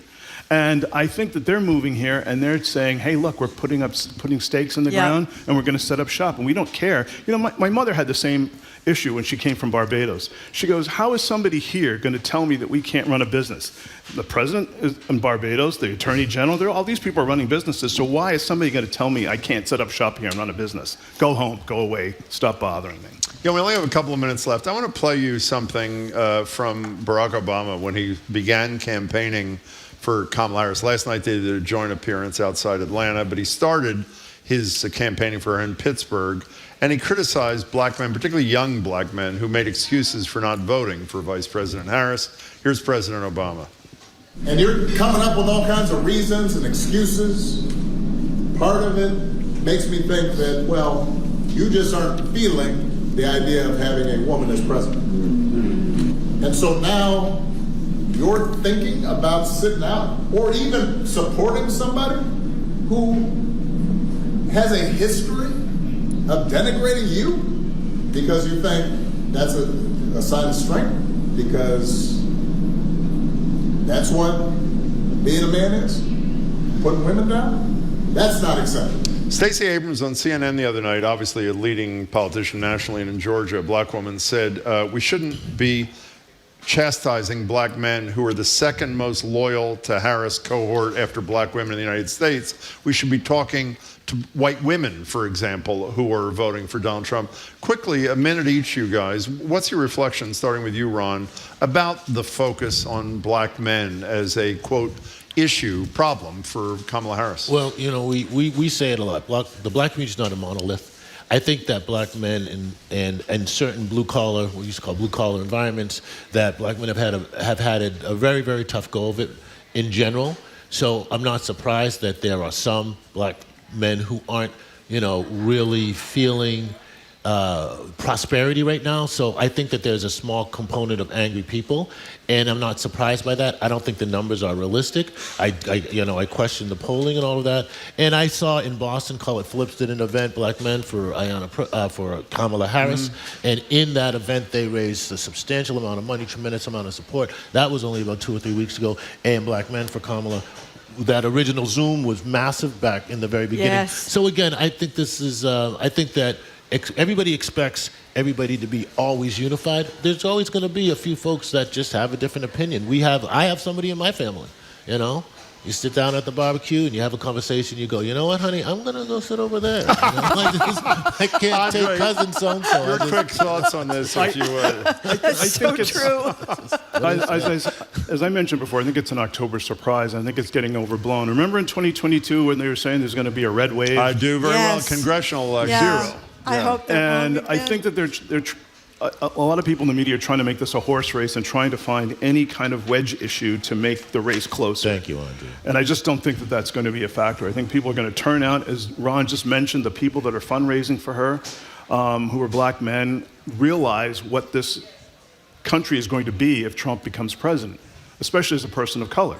You know, they're getting rid of Head Start, and women's health issues are already the Project 2025. Yeah, the Project 2025. Yeah. Oh, that's good. So people realize what's at stake here, and I think, you know, when you're sitting around a barbershop and talking to people, they have a lot of opinions, but in the end, I believe they're going to go out and vote in droves. And I think that early voting, right, for Kamala Harris. Okay. And I think that you've seen recently how early voting has set a record in Georgia.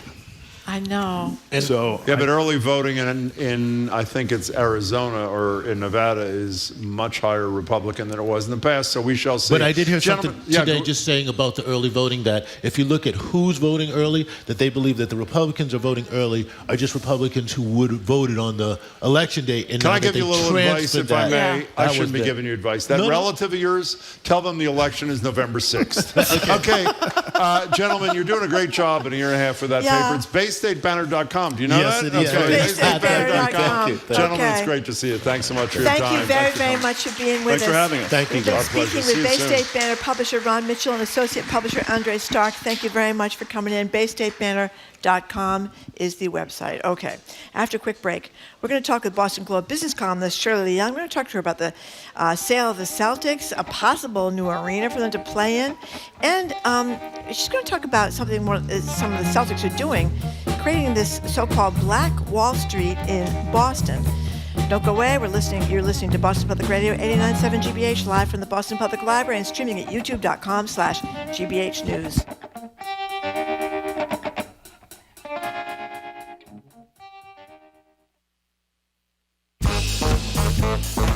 This week on Under the Radar with Callie Crossley, you'll find their names toward the end of the ballot. The clerks of courts. Some are elected, some are appointed. But voters are generally confused about exactly what they do. 2 Suffolk County clerk candidates explain it all. That's Under the Radar with me, Callie Crossley, Sunday night at 6 here on 89.7 GBH and the GBH app. Our programs are made possible thanks to you. And Blythewald, presenting the big, beautiful bamboo birds. Bamboo sculptures ranging in size from 15 to 30 feet tall. Visitors can see the giant owl, queenfisher, peahen, and more all around the gardens. Tickets at blythewald.org. And Acera School, where gifted kids can ask big questions and learn based on ability, not age. Committed to helping students become their best selves. The Math Festival and Open House is on November 2nd. aceraschool.org.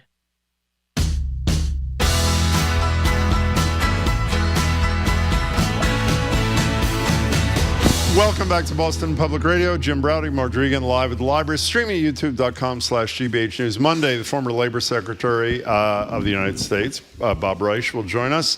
Last reminder, our text prompt: should consuming fish be banned from enclosed public spaces, airports, microwaves, whatever? Jim's Tesla, Marjorie wrote. Text us at 877-301-8970. You're joined now at the library by Boston Globe business columnist Shirley Young. She also hosts the podcast, the sports podcast, Say More with Shirley Young. New episodes every Thursday. Hey, Shirley, good to see you. Hi, we're branching out. I know you are. It's great, actually.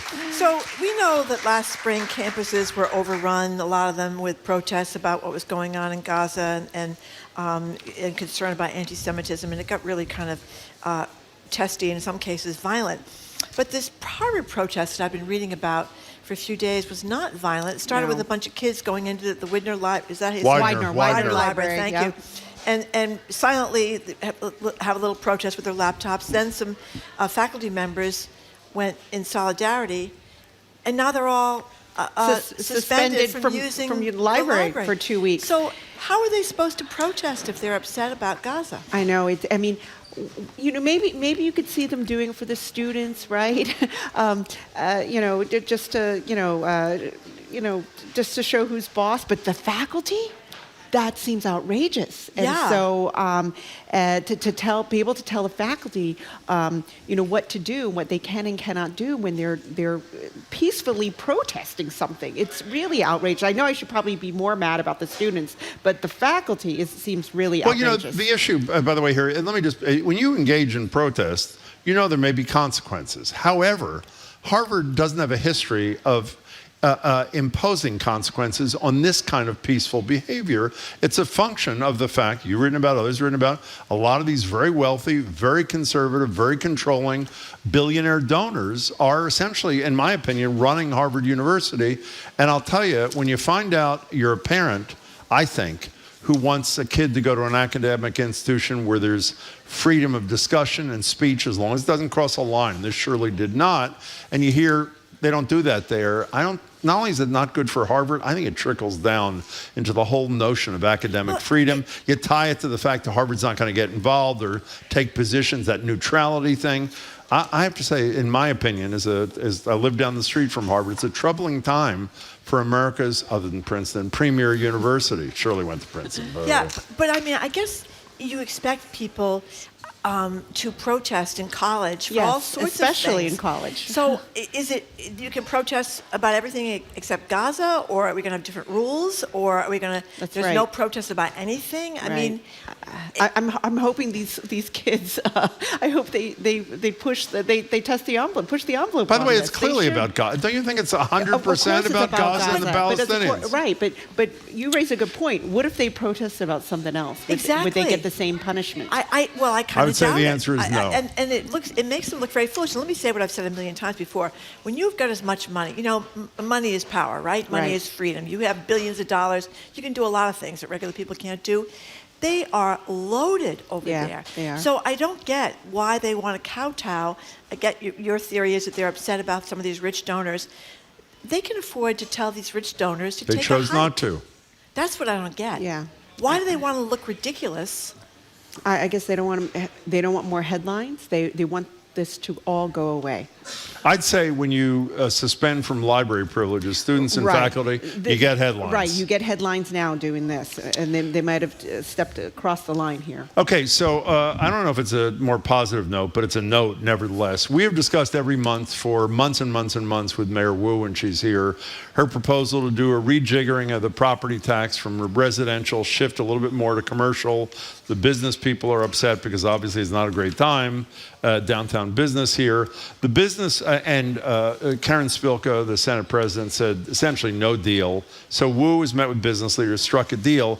And it seems to me from afar, and please correct me if I'm wrong, that they got most of what they wanted and she didn't get that much. Is that fair or no? No, I don't think so. I mean, I think this was a good compromise, you have to think about I think right now the ratio for a commercial real estate owners or property owners is about it's some 175%, and I think their proposal was to go to 200, and I think now it's at 181.5%. Yeah, so she wanted to go 25 points. They're going 6 points. Well, I'm not critical of her, by the way. Right. The business people have a lot of power on Beacon Hill. Right, but but Karen Spilka, the Senate president, was very clear. I'm not signing off unless you get the business community on board. And in the hope, I think if this compromise works out, the hope is that commercial property owners will pay a little bit more.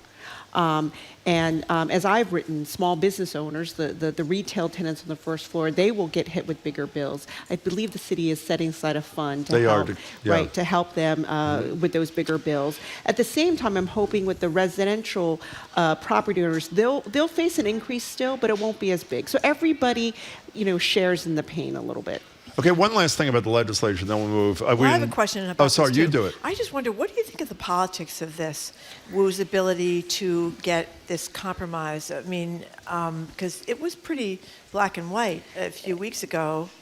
It was. I mean, they don't get along. Or I would say parts of the business community, developers and real estate parts, the real estate parts, they don't get along with Wu. And I think it was very interesting what David D'Alessandro, who used to run John Hancock, who was a big deal for many years in business, is still kind of a big deal.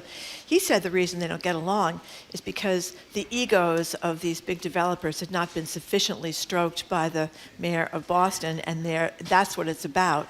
She doesn't return their phone calls fast enough, if at all. I'm sure part of that is true. It's probably not all of it. I mean, I think developers in real estate, it's hard. It's hard times for them. I mean, interest rates are really high. It's really hard to get, the banks and lenders to sign off on new projects, and so. Trying to build in a higher tax environment is not good for them. And so I think but I'm so glad that they finally reached a compromise, and hopefully people can move on from this. And by the way, it's not a done deal. I mean, it sounds like it will be a lot of procedural. Before we leave the legislature, though, and go to a really upbeat topic for a change here, we were talking yesterday about a story in the Globe, I think Matt Stout did, where the Senate president and the Speaker of the House, who as far as I know have one vote and represent one district each, have announced that if they're not happy with the way that the millions of voters in Massachusetts cast their ballots on the MCAS question or on the auditing of the legislature, they may repeal what the voters did. What was your reaction? I think I can speak for Marjorie. I thought it was about as arrogant and as uncaring about small d democracy as two leaders could be. What was your reaction? Well, Jim, this has happened before, right? Oh, yeah, it's happened to me before. Right? No, it has. I know. I was yeah. going to say, like, this is just. Well, I was honest. It has happened to me, but they have people having that happened after people voted. Mariano on the auditing thing said, "I'll see how big the margin is." I mean, really? It's basically saying to the voters of Massachusetts, screw you. Drop dead. Right. It was kind of like what, Jerry Ford supposedly said to New York City, which wasn't really true, drop dead, but it was a great little line to Okay, repeat. forget it then. Oh, you're not as upset as we are. No, I'm just saying that. You don't have to be. No, I'm just saying I'm not surprised. Okay, well, I'm not surprised I'm not either. surprised. But here's what I'm surprised at. We are suckers. We really are. We get rolled over by all different government policies. We're getting rolled over by the legislature all the time, and it doesn't seem to bother anybody but you and me. Well, the Jim. American people are about to get rolled over, too. Don't leave them out.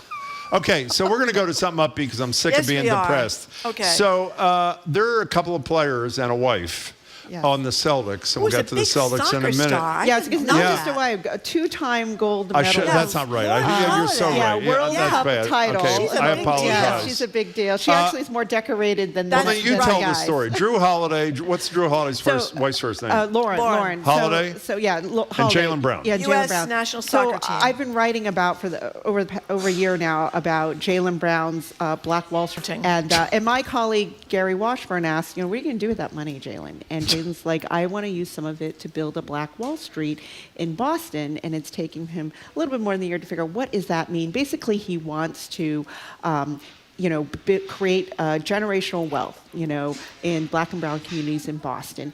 And the first initiative out of what he's called Boston Exchange is this program that he's doing with Jaylen and Lauren Holiday.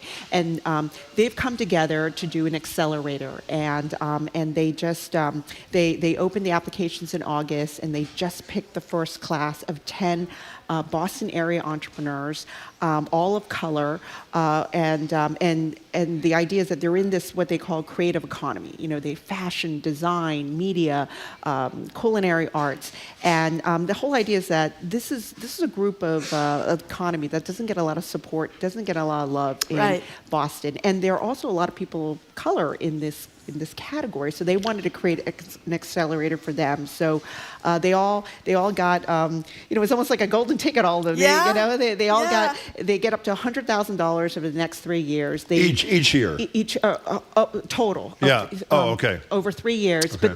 But a lot of them, when I interviewed them, they were like, it's not the money that really matters to us. Well, the mentoring. It's the mentoring. It's the network. It's I got to meet many of the entrepreneurs. There was an event at Grace by Knee in the Seaport with Jaylen Brown and Lauren and Drew Holiday. They showed up, and just the connection. And then think about they got stories in the Boston Globe or I think the Bay State Banner, whatever, ESPN. They all got all this visibility. And the hookups, as you mentioned, with people from MIT and Harvard Business School and Ross Bay Community College. I mean, we have all these geniuses running around here. Why not put them together with these young entrepreneurs? Exactly. So, but it was great, and these businesses they picked were extraordinary. One of them, something called Pioneers, and I think they're based in Dorchester. The guy who founded it, he took up running, and he decided, these clothes, they don't. He's black. He's like, these clothes don't fit me. They don't have black models as the fit models. So I'm going to make clothes that fit black runners and they're more stylistic. They're more stylish. And he's already been in one accelerator with REI. His clothes are actually sold online at REI. And there was another these two guys I met called Crown Legends. They make these really high-end limited edition baseball caps, and they have a store in the South End. And so they're hoping that they can expand. And then there was also a film production crew in studio in Brockton. There was this guy named Lawyer Times. He was the first, in 2017, he was the first black Massachusetts state champion for chess. And he's like a master chess player. And so he wants to build an academy he's been doing this academy for kids to teach them the strategy with chess. And this is extraordinary. He grew up in Roxbury, I believe, but he hasn't been able to convince anyone to kind of support a chess academy in Boston, but he's got one in Ashland, he's got one in Burlington, and so, but he's actually, Jaylen Brown's a chess player, and so. Well, he's really smart. He Yes. takes some courses over at MIT, I read. Yeah, but he's been playing chess since he was like 4 or 5 years old, and he was telling me his grandfather taught him how to play chess, but he uses chess, because there's a lot of strategy, and Jaylen was telling me he uses chess when he plays basketball. Did you tell them your kid plays basketball? I did. My kid was quite upset because That he wasn't there? He wasn't there, and I said, my son, my 11-year-old, he had basketball practice that night. I said, no, you're going to basketball practice. You cannot meet Jaylen Brown and Drew Holiday. And he says to me, Mom, how am I going to get to the NBA if I don't meet Jaylen and Drew? He's networking. He wanted to network. Right. I said, he's going to network. And I said to him, So I said to him, this is how you get to the NBA. You go to basketball practice. There you go. And Jaylen agreed with me. Talking to Shirley Young. Shirley, I mentioned you've done some sports things lately. Oh, yes. I want to play a little bit from your podcast with the great Dan Shaughnessy from the Globe, but then I really want to talk about what's going on with the Celtics. You talked to Wick Grossbeck, who he and his family are selling the team.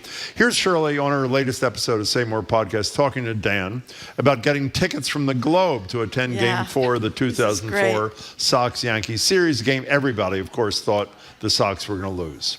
I had a son who was a sophomore in high school, big-time local high school baseball player. He was all about baseball. He went to every game. He rejected the opportunity to go back to Game 4. So you could have had his tickets, Shirley, because it was like nobody wanted to go. Right. I was thinking, how did I get those tickets? Now I know why. Yeah. Nobody wanted to go. Right, real fans didn't want to be there to see the Yankees win on the Fenway lawn. And we all know what happened 4 games later. Right. So this was the Dave Roberts game. Yeah. And I was thinking, because The stolen base, if those don't remember. Stolen base. So you're going into Game 4. Game 4. It was the Yankees, Red Sox, still the American League Championship. They were still battling it. And the previous night in Game 3, the Sox had lost 19-8. They had lost. Unbelievable. And so nobody wanted to go to Game 4. We all know what's going to happen. They're going to lose. And so I was given tickets, I think, by another editor at the Globe. It's like, here, you want to go to the game? I was like, sure. And that's how someone like me, I didn't even pay for these tickets, and because nobody wanted to go. Well, speaking of championships, can we fast forward? I know you have it. When's the podcast with Grossbeck coming? Grossbeck is next week. Okay, so. that's the family. Yeah. We learned, the family has a controlling share. Right. He's only got 3%. By the way, as someone said the other day on a sports talk show, Tom Brady owns more of the Raiders than Wick Grossbeck does, but whatever, his family does. Can we talk for a minute about who's going to buy this team? 2 new names. Yes. Bezos' half-brother. Mark Bezos. And Rob Hale from Granite Telecommunications in Quincy. Oh, yeah, you've gotten your hair shaved. Wait, that's the thing. By the way, that's the thing where I used to go with Charlie Baker. You get your head shaved, and Hale and his family contribute millions to cancer research. That's the family that gave $1 million a week to mostly South Shore nonprofits for 52. He's an incredible character. Yeah, he's worth $5.8 billion on the 400 richest Americans. Local guy. And so I have been for weeks trying to talk to Rob Hale. And because I've written stories about him, and we actually, can I tell this story? This didn't make it into. Of course. Yeah, of so course. we bond over, when I interviewed him a couple years ago, my son was just starting to play basketball and AAU. And he is one of these, he coached every single one of his kids' I didn't know that. sports teams, Good for him. including basketball. Wow. And so we talked about, youth basketball. And you think about, as busy as a guy he is, he insisted on coaching his kids because he's just like, this is really important, and it gave him so much joy. And so he started buying shares of the Celtics in 2012.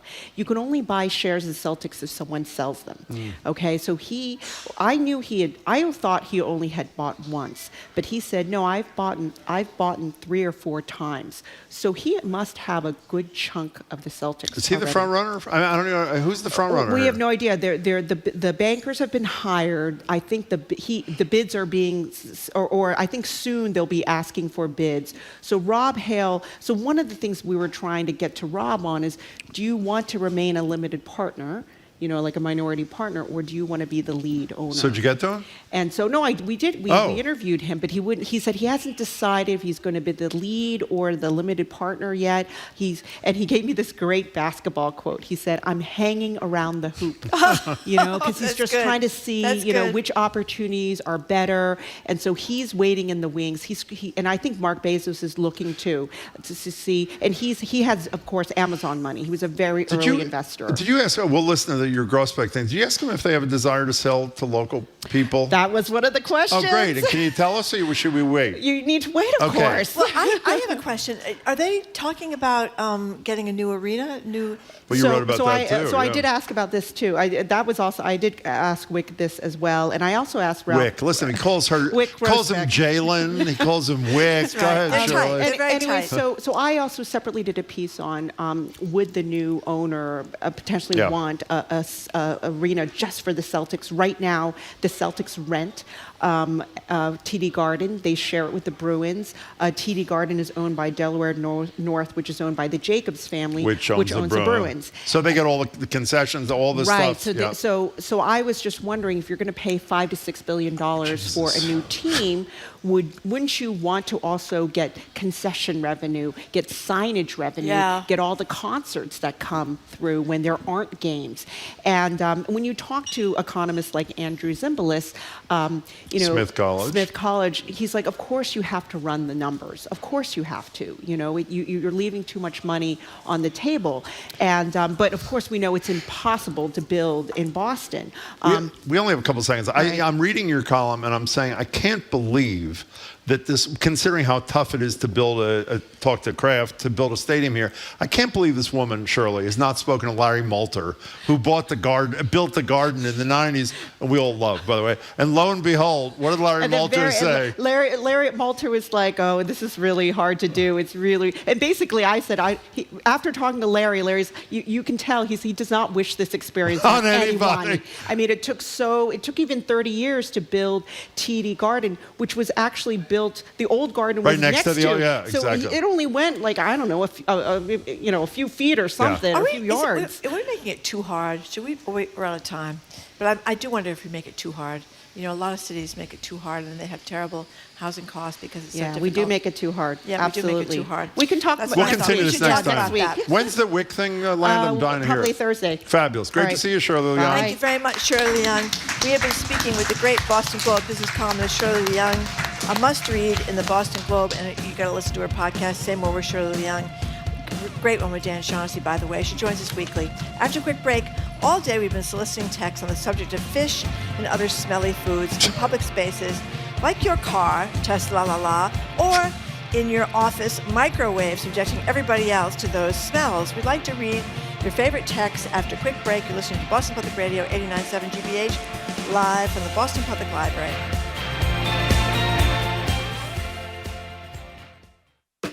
I'm Jared Bowen. Today on The Culture Show, 'tis the season to be ageist. Hallmark has been hit with an age discrimination lawsuit, claiming studio execs didn't want to cast certain actors, including one who is 42 for being too old. Plus, a new refreshing movement, uncensoring books. A local Wampanoag author has her children's book returned to the shelves. Find out why on The Culture Show's Week in Review, today at 2 on 89.7 GBH.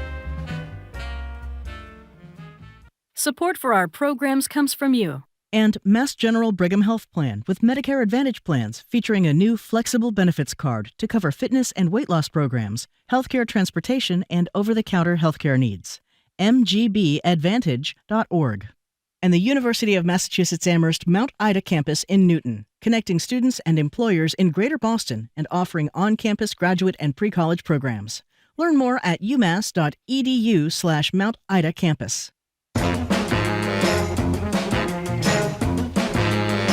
Welcome back to Boston Public Radio, live at the library, streaming at youtube.com/GBH News. All day we've been asking you to weigh in on the subject of consuming or cooking fish in enclosed public spaces. It was all inspired by a piece in the Washington Post after a TikTok of somebody opening a can of tuna on a plane went viral. Marjorie rode in my car yesterday, accused me of having rotting fish in the car. That's what it was smelled like. Chinese food. So what we asked is, essentially, when like is it? Salmon. Thank you. When is it permissible? Excuse me, or not to eat or prepare fish in public space? We know what your position is, so we don't need to hear that. What do the texters think? Well, we have people that are very involved in the organization of our show. Yeah. One of the texters says, have you done the reheated fish topic several times? Did you run out of texting moldy chestnuts to do on text? How about that one, Jim? Speaking of that, anonymous texter says, I heat up moldy chestnuts in the microwave all the time, and I don't care what anyone thinks. We've only had this discussion a couple hundred times on the air. Here's another texter. Microwaving a tin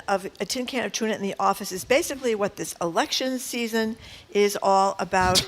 And then another texter says, also involved in the show, shouldn't microwaving fish be a matter for Thursday afternoons? Am I the a-hole segment? And that's a very good point. Do you not feel, in all seriousness, a little by the way, I would not open a can of tuna fish on a plane. No. But if I microwave, which I occasionally do when I think you're not going to be in, well, briefly microwave a piece of salmon in the microwave outside our studio. It stinks and it lingers and it's there forever. What's the matter with live and let live? Eat and let eat. Because it makes you feel nauseous, Jim. It makes you feel nauseous, That's Marjorie. right. Well, I am in the studio with you, Jim. You so are. Might give a little thought to how it makes me feel. Listen to this. Did you see what the Washington Post said in that story? Someone was quoted as saying, if your cat likes it, consider it a no. That was their position. Listen to this. This is someone that's hostile in the workplace. This is Jay from Burlington. I get secret joy from reheating my tuna casserole in the office microwave. Apparently he does it all the time, and he's he upsets all his coworkers. Eric from Medfield, where does this end?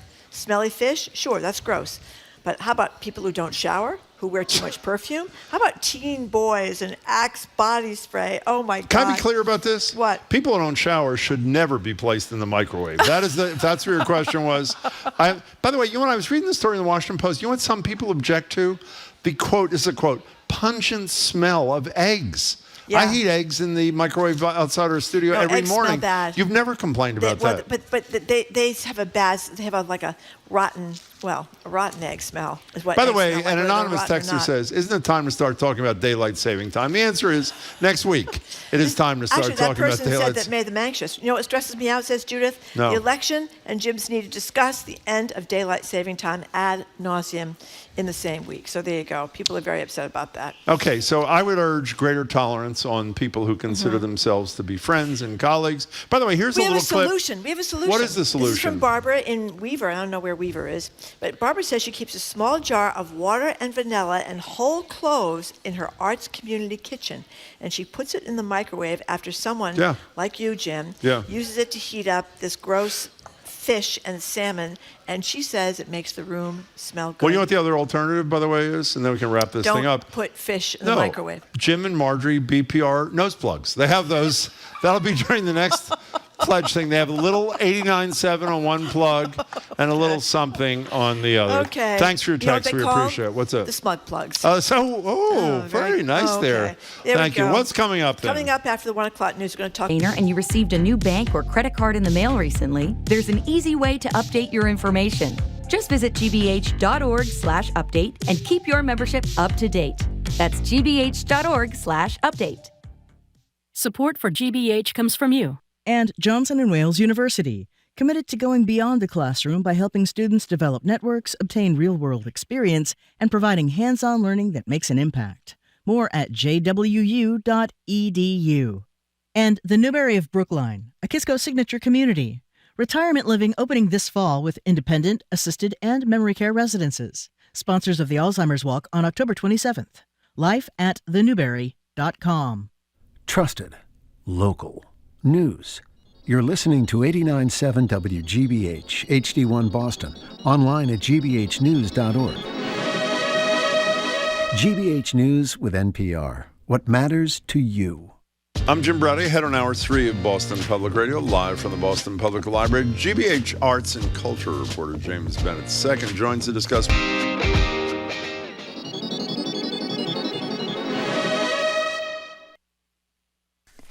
Live from NPR News in Washington, I'm Windsor Johnston. Both presidential candidates are taking their campaigns to Texas today as they race to reinforce their messaging to voters. Houston Public Media's Andrew Schneider reports Vice President Kamala Harris will rally supporters in Houston, while former President Donald Trump will take part in a podcast in Austin. Harris will be sharing the stage with Beyoncé and Willie Nelson. She'll also be joined by Democratic... NPR's Scott Horsley reports on the latest figures from the Commerce Department. Orders for durable goods fell by 0.8% last month, weighed down by a sharp drop in orders for civilian aircraft. Excluding transportation, durable goods orders were up. McDonald's has identified a California onion supplier as the possible source of an E. coli outbreak linked to the chain's Quarter Pounders. Taylor Farms of Salinas, California, has issued an onion recall. Other fast food chains are pulling onions from their menus as a precaution. Crude oil prices are up, but retail gasoline prices continue to fall. AAA says the average price at the pump is now $3.14 a gallon. That's down about a nickel from a week ago and 40 cents lower than this time last year. Scott Horsley, NPR News, Washington.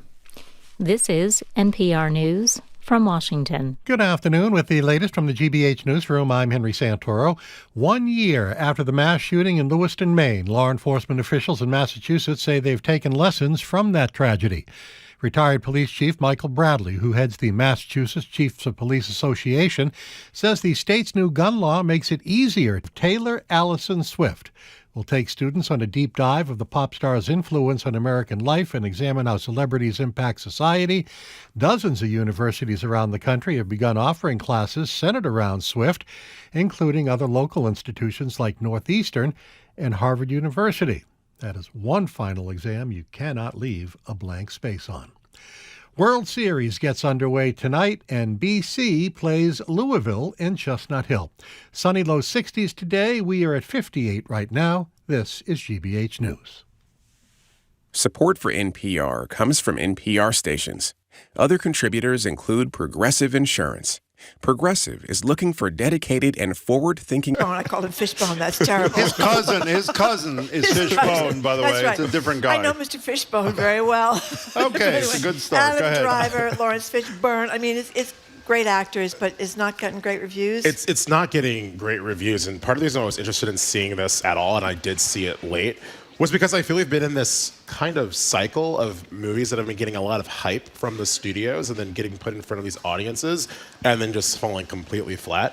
And Megalopolis, that's how you say it? Megalopolis. I think so. 100%. Shouldn't ask me. One of those movies. But, like you said, it's like $120 million. And what's funny about it is that he could not get financing at all for this movie. He's been thinking about it since like the 70s. And what I wound up paying for this was his wine business. Yeah. Because studios were like, this is too much. And he said, you know what, I make pretty decent wine apparently now. And so that is the financier for this now realized project. So tell us what it's supposed to be about. I mean, is this supposed to be like Howard Rourke and Rand, have you ever said Listen, part two?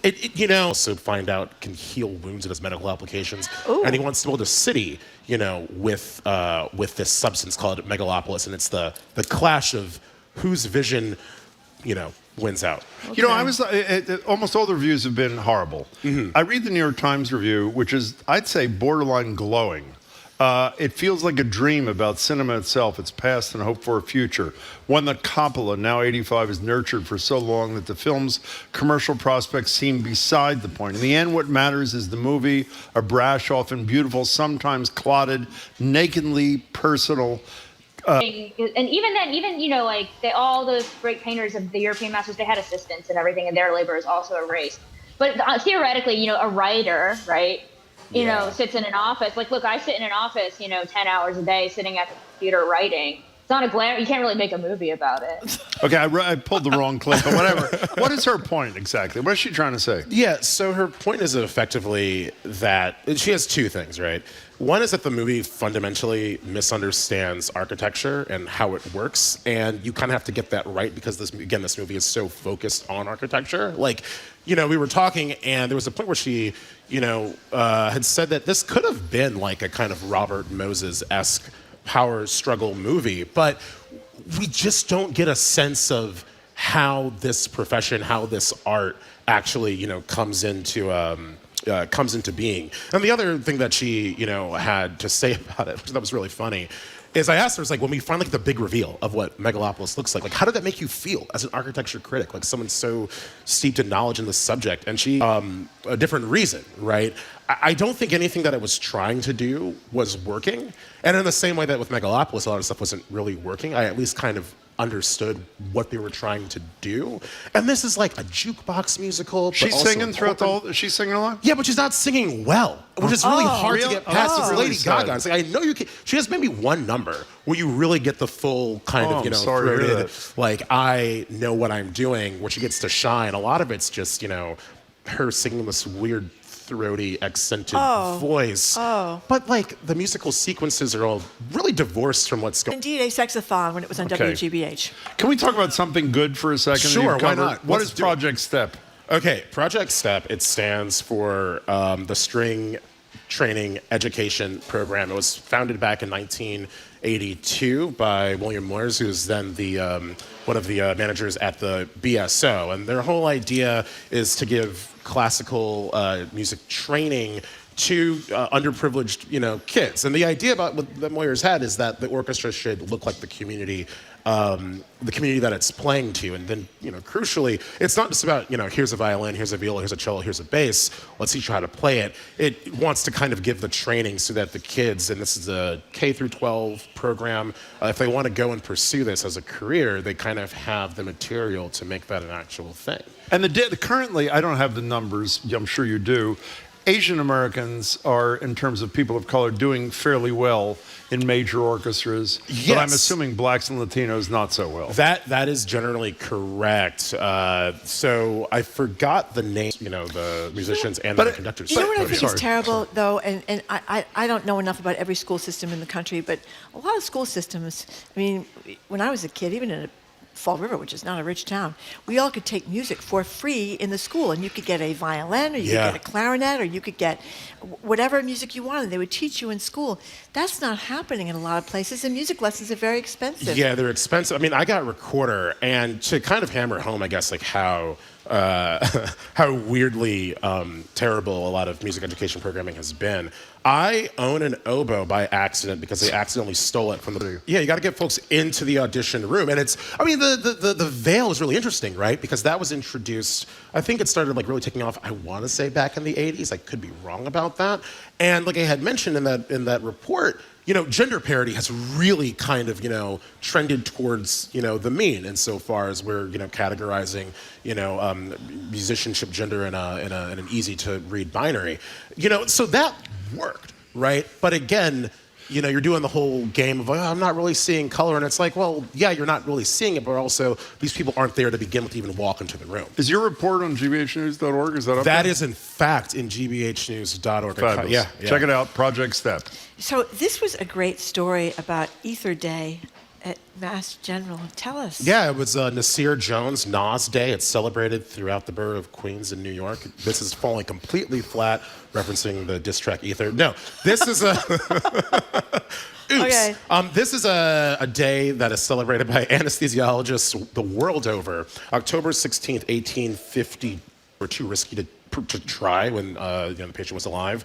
I guess you did do the biting thing. Sometimes you could use alcohol. You could, create some kind of distraction. One of the crazier ones that I read was, taking a mallet and forcefully knocking a patient out, which I can only imagine will... Yeah, right? You're creating new traumatic brain injuries after that.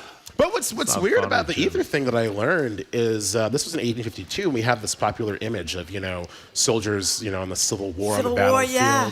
Oh, we don't have anesthesia. And it's like, that's not true. They had it in a field hospital. It might have been harder to get it, would have taken longer to administer, so who knows? But also, like I had said, it took a while for it to catch on.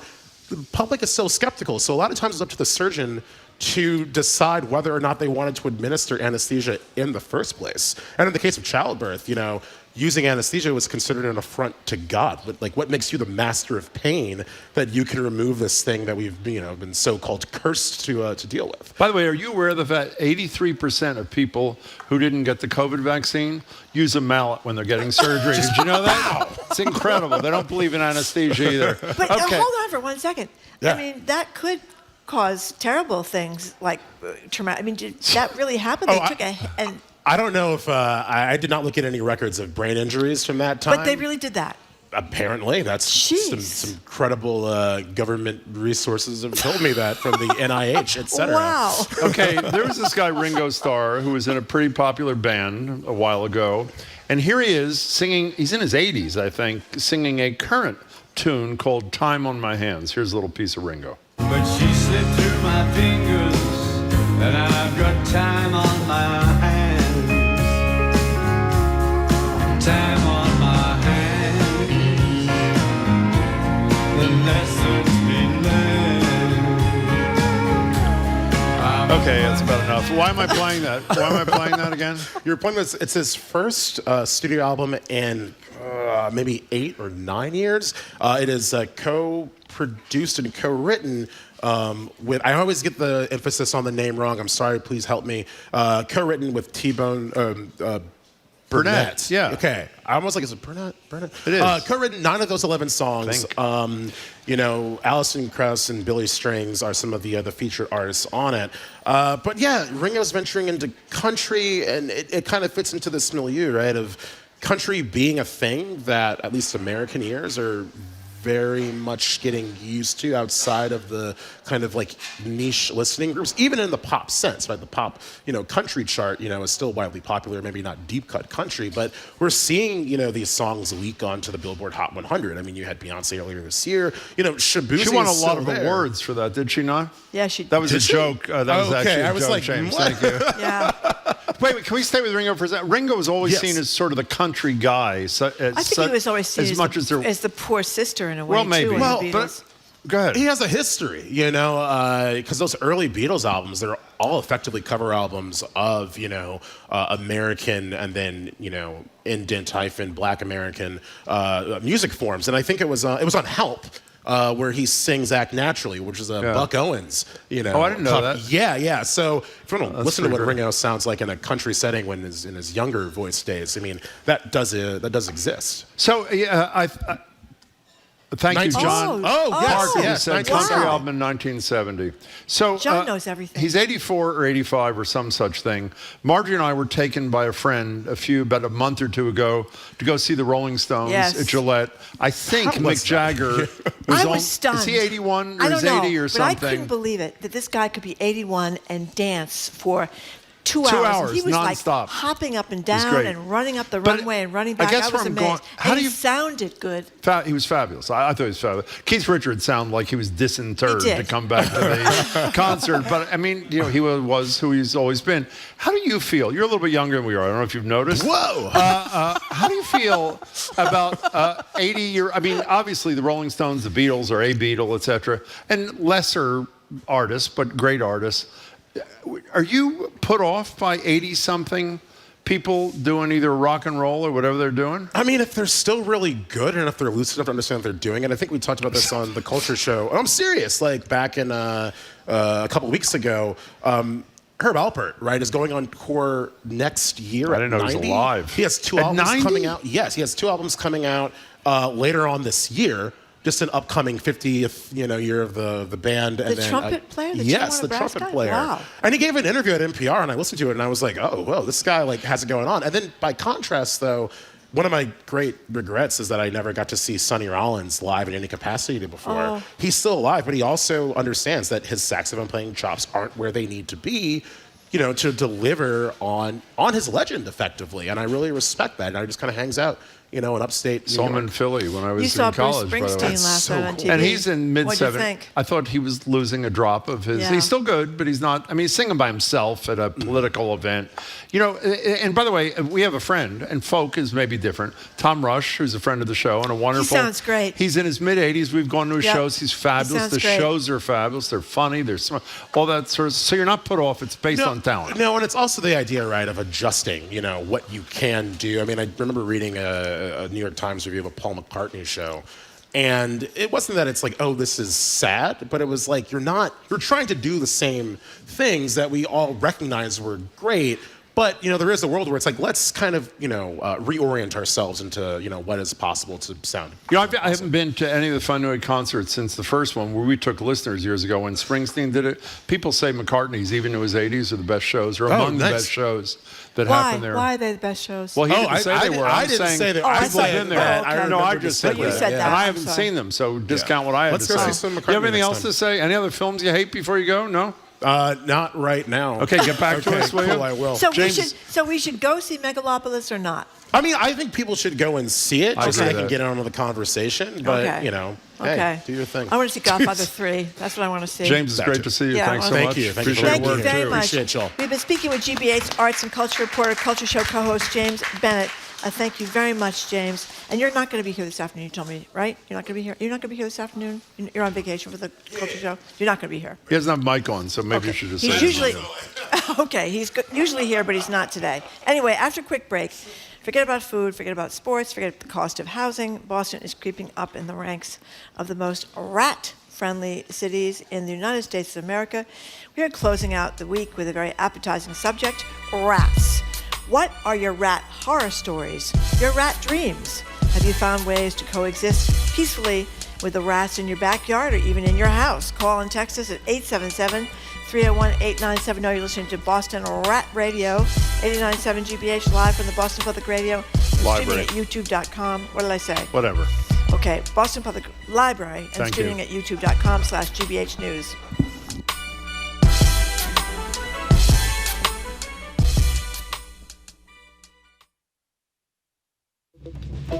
I'm Arun Roth. Coming up on GBH's All Things Considered, an emergency meeting of the Boston City Council takes on Mayor Wu's commercial tax increase bill.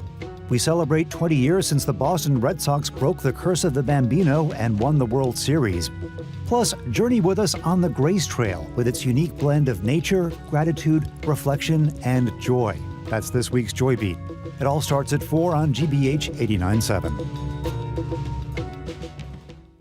Our programs are made possible thanks to you. And Boston Children's Hospital, ranked the =1 pediatric hospital in the world by Newsweek. Boston Children's, where the world comes for answers. bostonchildrens.org/answers. And Neville Place Assisted Living in Cambridge, providing residents with wellness, care, and support services designed to help seniors stay sharp, social, and independent. More at nevilleplace.org/care.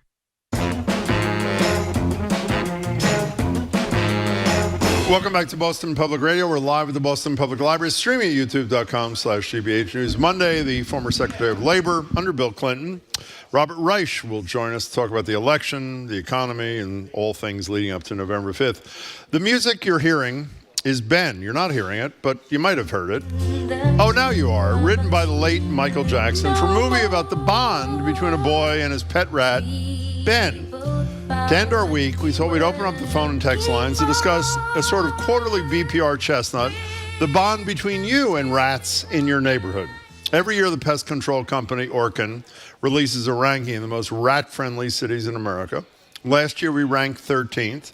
We are thrilled to report we are making progress. We're now 12th, which means we're slightly rattier than we were in 2023.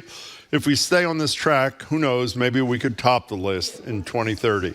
The number is 877-301-8970. The Rat and You on Boston Public Radio. Horror stories, coping mechanisms, or how you learn to stop worrying and love the rat. The number is 877-301-8970. You know what I didn't know this morning? What? Boston actually has a rodent action plan. Which I'm sure the mayor has told us about. Right. I just forgot about. But there is no rat czar. I was wrong about this too. I thought we had a rat czar, but there is not a rat czar, even though we could use a rat czar, I would say, in the city. We had a rat Pied Piper at some point in our history, because I do remember... that was a long time ago. That was a long time ago, but it might have been during the Big Dig, where there was a Pied Piper that's supposed to march around the city, and the rats were supposed to follow that person. I don't know whether they followed maybe into the Charles or something like that. But we do indeed have a rodent action plan in Boston, because Michelle Wu has said that we are working to make Boston a home for everyone except for rats, which is why our rodent action plan is data-driven and will guide our approach across neighborhoods. But you know what one of the problems is about Boston? No, I do not. They don't demand containers that the rats can't get into. I don't get that. What is the rationale behind this? I do not know. Sidewalks I or do not something? know. But I think if you do what they do in New York City, which is put rats out, garbage out in plastic bags or whatever they are that the rats can just bite into in 2 seconds. I mean, we have those heavy plastic bags They can bite through those too. They can bite through those. They can bite through them too, but it takes them a little bit longer and it's a little bit more of an effort. You know what I mean? I mean, in New York City, they can just be out all night long eating the trash in the whatever they're made of, that Everybody's heavy gotta plastic. eat. I know, but that's kind of a problem. I think that would be one of the problems because the idea of the birth control for rats, Jim, it's not been successful. Well, they originally were going to do that, but then it apparently did not. It didn't lead to a reduction. Did not lead to because they don't reduction. like the poison. Because I guess then if a cat or something eats a rat, That's right. the poison is or a dog. If right, they put rat poison around inside houses, then you're in big trouble. So the number's 877-301-8970. Every time we do this every year or so, someone calls and says, I live in so-and-so, there was a rat in my toilet. If you're that person, we'd love to hear from you at 877-301-8970. You know, a texter was just mentioning that we were with James Bennett II, we were talking about ether surgery at MGH. And the texter says there's a beautiful sculpture in the northwest corner of the public garden commemorating this. Hopefully you will not be eaten by rats as you try to appreciate it. That's not true. Well, is that really true? No, she was saying she hopes you're not. I see. There are some rats in the public garden, as you may have noticed, Jim. Now, can you remind me, and I don't mean this facetiously, was there not somebody who said they knew what they were doing who was talking about rat condoms? Was that not? Is that a thing, or was that? I can't remember if that was a joke or not. I don't remember that story. I don't know who put them on. I know that's what you're going to say, but I figured there was. So it was not. I think how'd you they like were to be the person that put the condoms on for the rats? It just scared me. I think that they were talking about birth control. Come here a second. That's right. Right. I don't recall it. You have rats in your neighborhood. You live in a pretty nice neighborhood tiny in Brookline. Rat condoms. I do. You have rats in your neighborhood? Well, I've had a rat in my kitchen once. That was very upsetting. Yes. Yeah. In your kitchen? Yeah. My son was there with a couple of his buddies. They were playing, one of those video games, and all of a sudden they announced that there was a huge rat. Kind of prancing right across the kitchen floor, bold as brass. Yeah, we had to evacuate the house because the rat was bigger than my dog. Do you want to out of there? I would move. Do you want to hear the most disgusting story from a listener? Read Cindy from Beverly. This is nauseating. A couple of weeks ago, I made homemade chocolate sauce and left it in the pot on the stove to cool. This is horrible. When I went to serve it later that night, there was a lump in it. I can't stand this. A small rat or a large mouse had drowned in my chocolate sauce. Yeah. Oh my God, let's hope it was a large mouse. Cindy, can you write back, scary. after you threw out the rat, how did the chocolate sauce taste? That's what we're very curious. That is horrible. 877-301-8970. In a moment of seriousness here, why isn't there a more effective, in an era of pretty smart science people, why is there not a more, do you know in New York City, by the way, Mayor Adams, before maybe he's going to end up in jail, has said, here's a quote in The Atlantic, let's figure out how we unify against public enemy number one, Mickey and his crew. And obviously he didn't mean a mouse, he meant rats. So New York City, they're totally unable to deal with this either. And by the way, I live in Nubian Square, and I don't think there's a week in Cambridge, I don't think there's a week that goes by. I leave fairly early, often it's a little dark, and you don't see a big, huge rat just calmly walking across the damn street. I see them all the time. I mean, all the time. Listen to this. I live in Jamaica Plain. On my street, when I go to Dunkin' Donuts early in the morning, I'm passing rats everywhere. I had one shoot out of a garbage bag one morning a foot away from my face. If I go 1 block away, there are bunnies and skunks and raccoons and lovely birds. But my street is all rats and pigeons. By the way, somebody wrote, I don't know if it's our colleague or a texter, yep, that's how Browdy's going to go, in a tub of chocolate. So if I have to go, which I am told I do, that would actually be my choice. 877-301-8097. And by the way, in addition to telling us your unpleasant stories, I don't know why you even asked for those, if you have figured out a way to deal with this problem societally, not just in your house, that you'd like to share and have us share with people like Mayor Wu, please feel free to give us a call. You know what attracts rats? Bird feeders, because the food from the birds fall out of drowns on the ground, and then the rats. Do you have bird feeders in your house? I do not, because I had that traumatic experience of the rat in the house. How big was the rat in your house? It was big. I mean, it was like big. It was big. I'm going to tell one more story before we get to the calls I've told before. Yeah. We talk about rats. There's a great video, not Pizza Rat, which is the best video ever, where in the New York subway, there's a rat you've all seen it, dragging a piece of pizza. The one you may not have seen, I'm 90% sure is from Chicago. And what happens in Chicago... city in America, by the way. Oh, is it number one on this? Oh, I didn't know that. Number one on rats. Okay, in that Orkin thing. So there's a cat chasing a rat. And you see it for about 20 seconds. The rat is running really fast to get away from the cat. The cat is really on offense.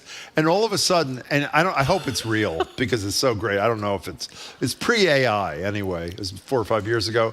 The rat stops, turns around, glares at the cat, and the cat starts running in the other direction. And the end of the video is the rat chasing the cat as the cat is running. I hope it's real too. Through the streets and by the of way, Chicago. Yeah. You know what they do in New York? That Mayor Adams, he's in a lot of hot water now, as we know. So to speak, but anyway, they have something. They're very serious about this, Jim. They have the inaugural National Urban Rat Summit. They just held it in New York City just last month. The inaugural National Urban Rat Summit. They're trying to get a handle, as it were, on containerizing the trash and thus eliminating the problem. But I don't think they'll be able to do it. One more text, Dan. Okay. This is because this is from a licensed pest control professional. It says he is. The rats have always been here and will be here when we're gone. The trash being left out in places like the South End, and I think Beacon Hill actually, is criminal. All it does is provide a buffet-style food source. Every bait station, which is what I have in my backyard, those black boxes, becomes a place where rats nest and have their babies. I thought the food or something inside causes them to die. I don't know. I don't know. Okay. You've got rat poison out there in the backyard. I don't know what You're I have. supposed to put carbon monoxide Maybe in their I have rat holes. that. Okay, fine. All right, Dan, let's go to Dan in Dorchester. I'm sorry, Dan. Hi, Dan. Hi, hello there. Hey, so I've lived in the city for a long time, and I've dealt with a lot of rats. Yeah. I live in Dorchester now, and I have a backyard, and my sister was in town, and we were sitting in the backyard, chit-chatting, having a few drinks, and we heard some wrestling in the plants.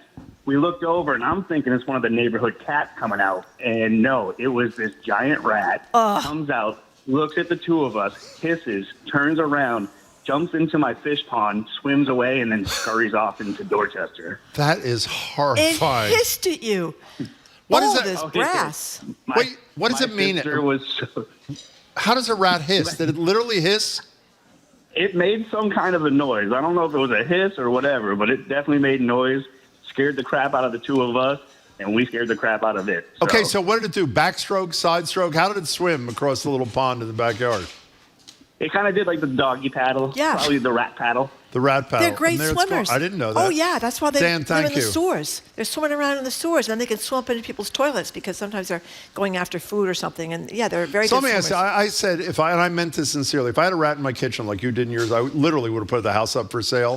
If you had a rat, I think it was last year we read a story on Reddit or somewhere about a rat in a toilet in Somerville, if I remember correctly. That was disgusting. If you had a rat in your toilet, it was dead because it apparently had drowned, I guess. Would you stay living in that place? Yes, I would. I wouldn't. After you had a rat in your toilet? Well, I had a rat in my kitchen. What's the difference? I'd rather have a dead rat in my toilet than a live rat running around the kitchen. I don't mean to get very graphic. Do you occasionally sit on the toilet or do you not? I always check for a rat before I sit down. No, I'm serious. I would be out of there in a second. Stephen in Duxbury. Hi. Hi, Stephen in Duxbury. Hey. Hey, how are you? I think we're good. Awesome.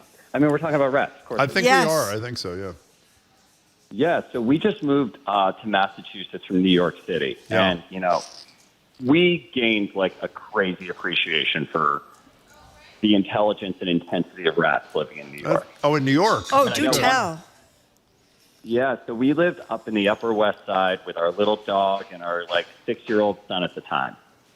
And so my little son, because, he knows how to push our buttons, convinced us to go to Juice Press and buy him a $15 smoothie, as kids do, right? Right. And so, yes, as they do. So we're leaving Juice Press on the Upper West Side, near the Natural History Museum. And the little guy has to stop to tie his shoe. So we stop at the corner. He puts down his $15 mixed berry smoothie. I've got my dog on the leash. And this rat comes over from behind the trash can, somehow with its little rat hands, grabs his smoothie, knocks it over onto the ground, and proceeds to just lay down like a fat queen and just drink it off the ground. How'd your kid react? That's Stephen? a great one. How'd the kid do? This was like the middle of the day. And how'd your child deal with this? I mean, he was a New York City kid. He's like, whatever, I've seen worse. So is your point that we have Actually, it better he asked here? for another smoothie. Yeah, I was like, no, we're not spending $30 on smoothies within 10 minutes. Was your original point, Stephen, that it's better here? So is that where you're going? You know, I think my point is I don't know if we can defeat the rats because they are so brazen and so capable. I think they'll be here long after we're gone. Hey, Stephen, that was quite an excellent. How's your kid doing, by the way? Oh, he loves it. He's, living the country life, and he's got squirrels instead of rats. He's good. Excellent. Stephen, thank you much for the call. We appreciate it. You want to hear what Jamie I remember Jamie told us this, I think, last time we did this a year or so ago. My friend Megan had a rat in her toilet bowl in Somerville a few years ago. She flushed and flushed until it was gone. I didn't believe it happened until I visited her a month later and saw the scratch marks on the toilet seat cover. Oh, she called in. That's how I remember this. Oh, that is horrible. Just unimaginably horrible. 877-301-8970. Here's Jason in Plymouth. Rats can chew through almost everything. In another life, I managed buildings in New York City. Whenever they would burrow through the concrete foundations, we'd have to patch with a mix of concrete and glass because glass is one of the few things that they cannot chew through. Speaking of chewing through, what's the name of the woman who worked for us who was at Colorado Public Radio? No. Did you see the one whose all the wires in her car were eaten by a rat? Oh, Rebecca Talbert, who's really talented. She's at Colorado Public Radio. She told us that Toyotas in particular have a coating on something like a yogurt cutting tofu, some kind of coating where the rats are attracted to it and they eat the wires in your car. Oh, they're sweet. And Toyotas, apparently, the wires. And a texter saying something that I think we talked about when we were talking about rats eating the wires in the Toyota. What's that? That if you use peppermint spray, it can help ward off rats and mice. Did you know about that, Jim? No, I did not know that. I did not know that either. Okay, fine. Let's go to, by the way, an anonymous texter said, I've heard of chocolate mousse, but not chocolate mouse. Thank you very much. Mary He'll be performing in the lounge on says Thursday, she's seen a video about a rat running around a Spirit airline plane. That's really nice. Did you hear about that? Well, they have assigned seats now, so it's fine. Antoine, you're on the road somewhere, wherever that is. Welcome to the show. We're talking rats and us. Hello. Hey, how's it going? Excellent. Antoine on the road. I drive for FedEx. Love you guys. Love FedEx. Thank you. Go ahead. Thank you. Go ahead. Yeah. So basically, I moved here from Atlanta, and I'm getting one of a little house, a little condo, or a little place in Alston. Oh. So I had rented a room in one of the little basement parts of the house, and got my room all set up, and I was sitting down watching TV, reached over to grab something to drink off the table, and there was a freaking rat there. Freaked me out so much that I basically ended up going and buying one of those beds that are elevated off the ground, 5, 6 feet off the ground. Oh no! Because I couldn't sleep. I was too scared that there was rats in my bed. So I got the elevated bed from IKEA. Antoine, I am so 100% with you, and I would do, if I didn't move, I'd do the exact same thing. And I assume rats can't climb, or what's the deal? Can they climb? Oh no, I felt better about it because they couldn't just jump up in the bed. It was pretty high. It was 6 feet high. It was a weird bed, but I was able to sleep at night. I'm glad you were. Antoine, good luck with FedEx, and thanks for the call. We appreciate it. Chris from Rossi. When I was living in the North End, I had a garden apartment, ground floor.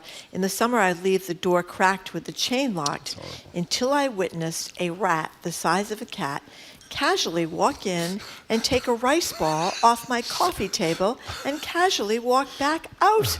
I was in such shock and horror, I just let him do it, and his door stayed closed for the rest of his time there. By the way, Rick in Westport also says, same deal as Rebecca Talbert. My Toyota Highlander was totaled by mice. There's soy coating on the wires. Why would they put soy coating, something that is edible and sweet? I had a Highlander for 12 years. I had a Highlander for a long time, too. Do you have any We had rat a sponsor. problems? Marjorie and I bought the exact same car, the exact same day, in different colors, so we'd know which was which. And yours lasted longer than mine. Yeah, it was a great car. It was great. It was George a Gray, hybrid, one of the Lexington Toyota, original we should hybrids. say. They treated us beautifully. Eric in the car, thank you for calling. Hello, Eric in the car. Hey there. Yep, I'm driving. I drive for Able Limousine. Oh, my goodness.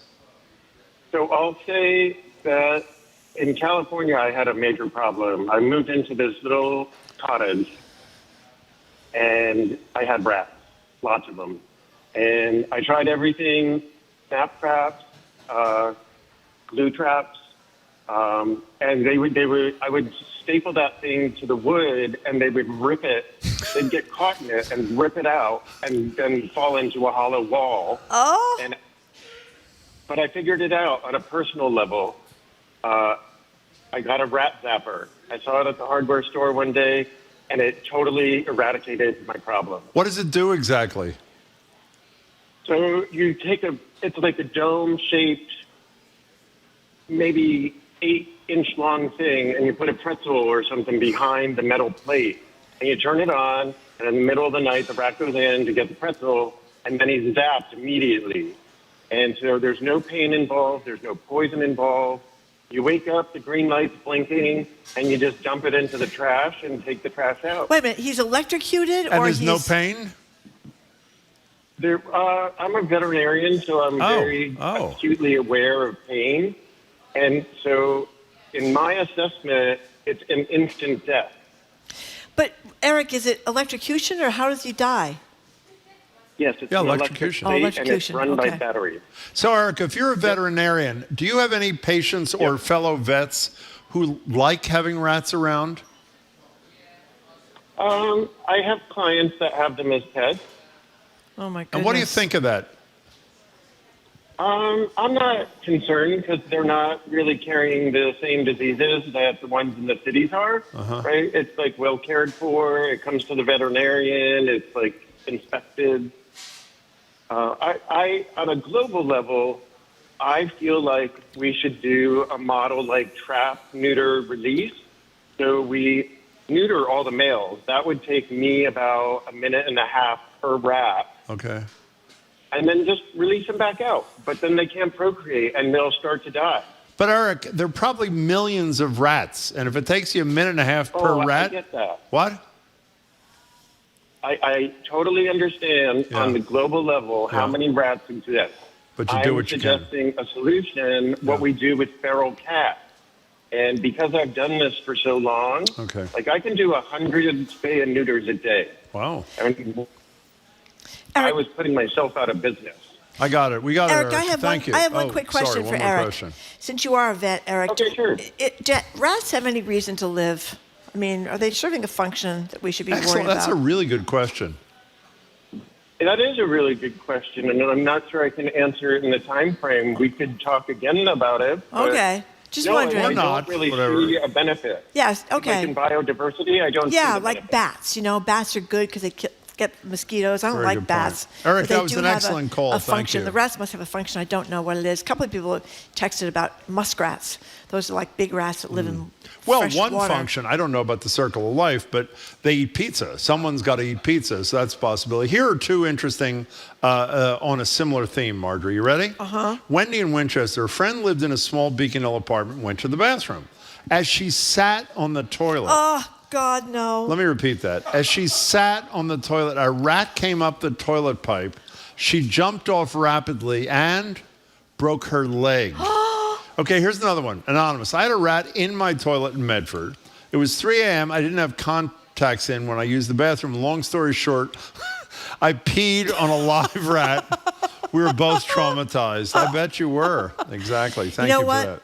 We have Sion next week. I think we asked her about this. And we can ask her I bet you she sees the... Oh, you're talking about whether they're part of the... Whether they have a function. Exactly. I'm sure they have some kind of function. Yeah. I don't know what it is. Okay, fine.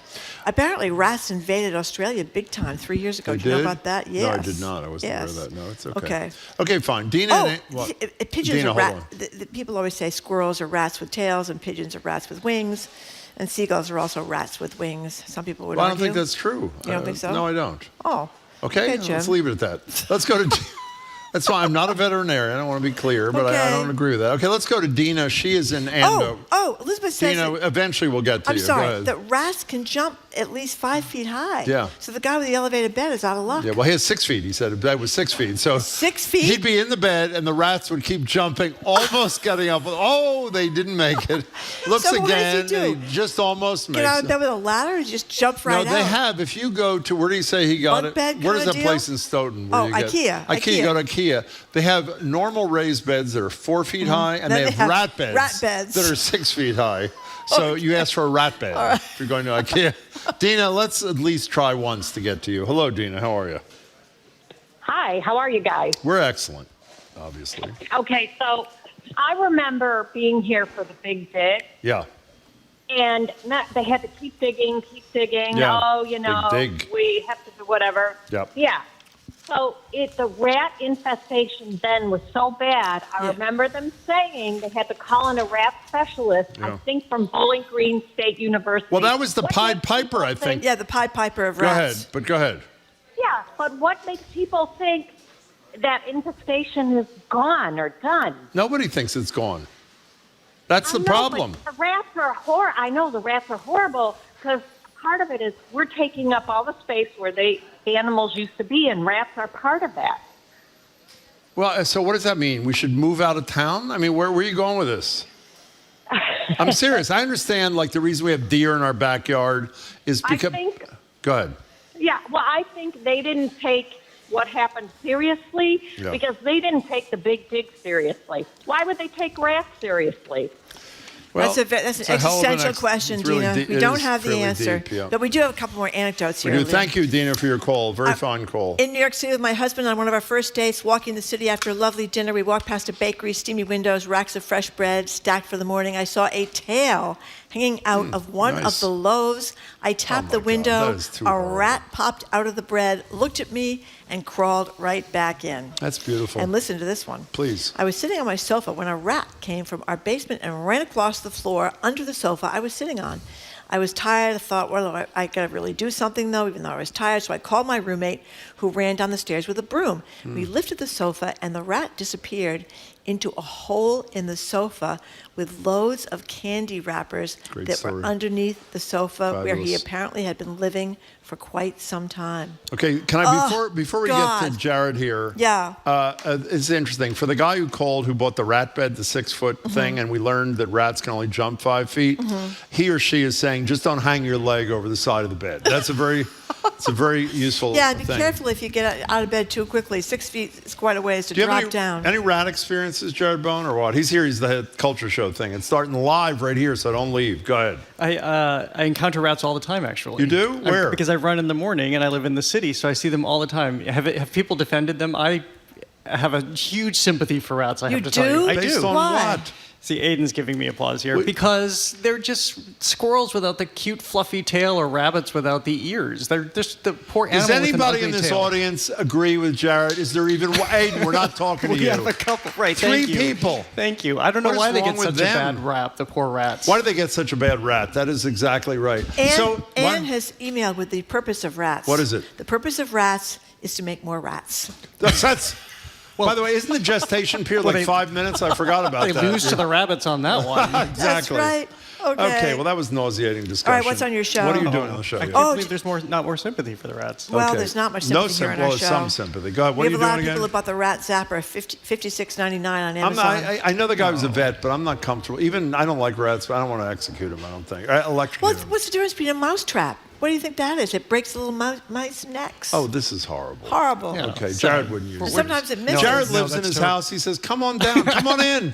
You're cold. Come on in." I'm that person who opens all the doors so one fly can go out, then you have 19 Get to come in. it. Okay, What are you Idris doing Elba today? is moving to Africa. Have you heard this? No. He wants to bolster the African film industry, so he has this Pretty whole great. plan to do that by building infrastructure and whatnot. Hallmark doesn't Wait, want before you leave that, can I channel Marjorie?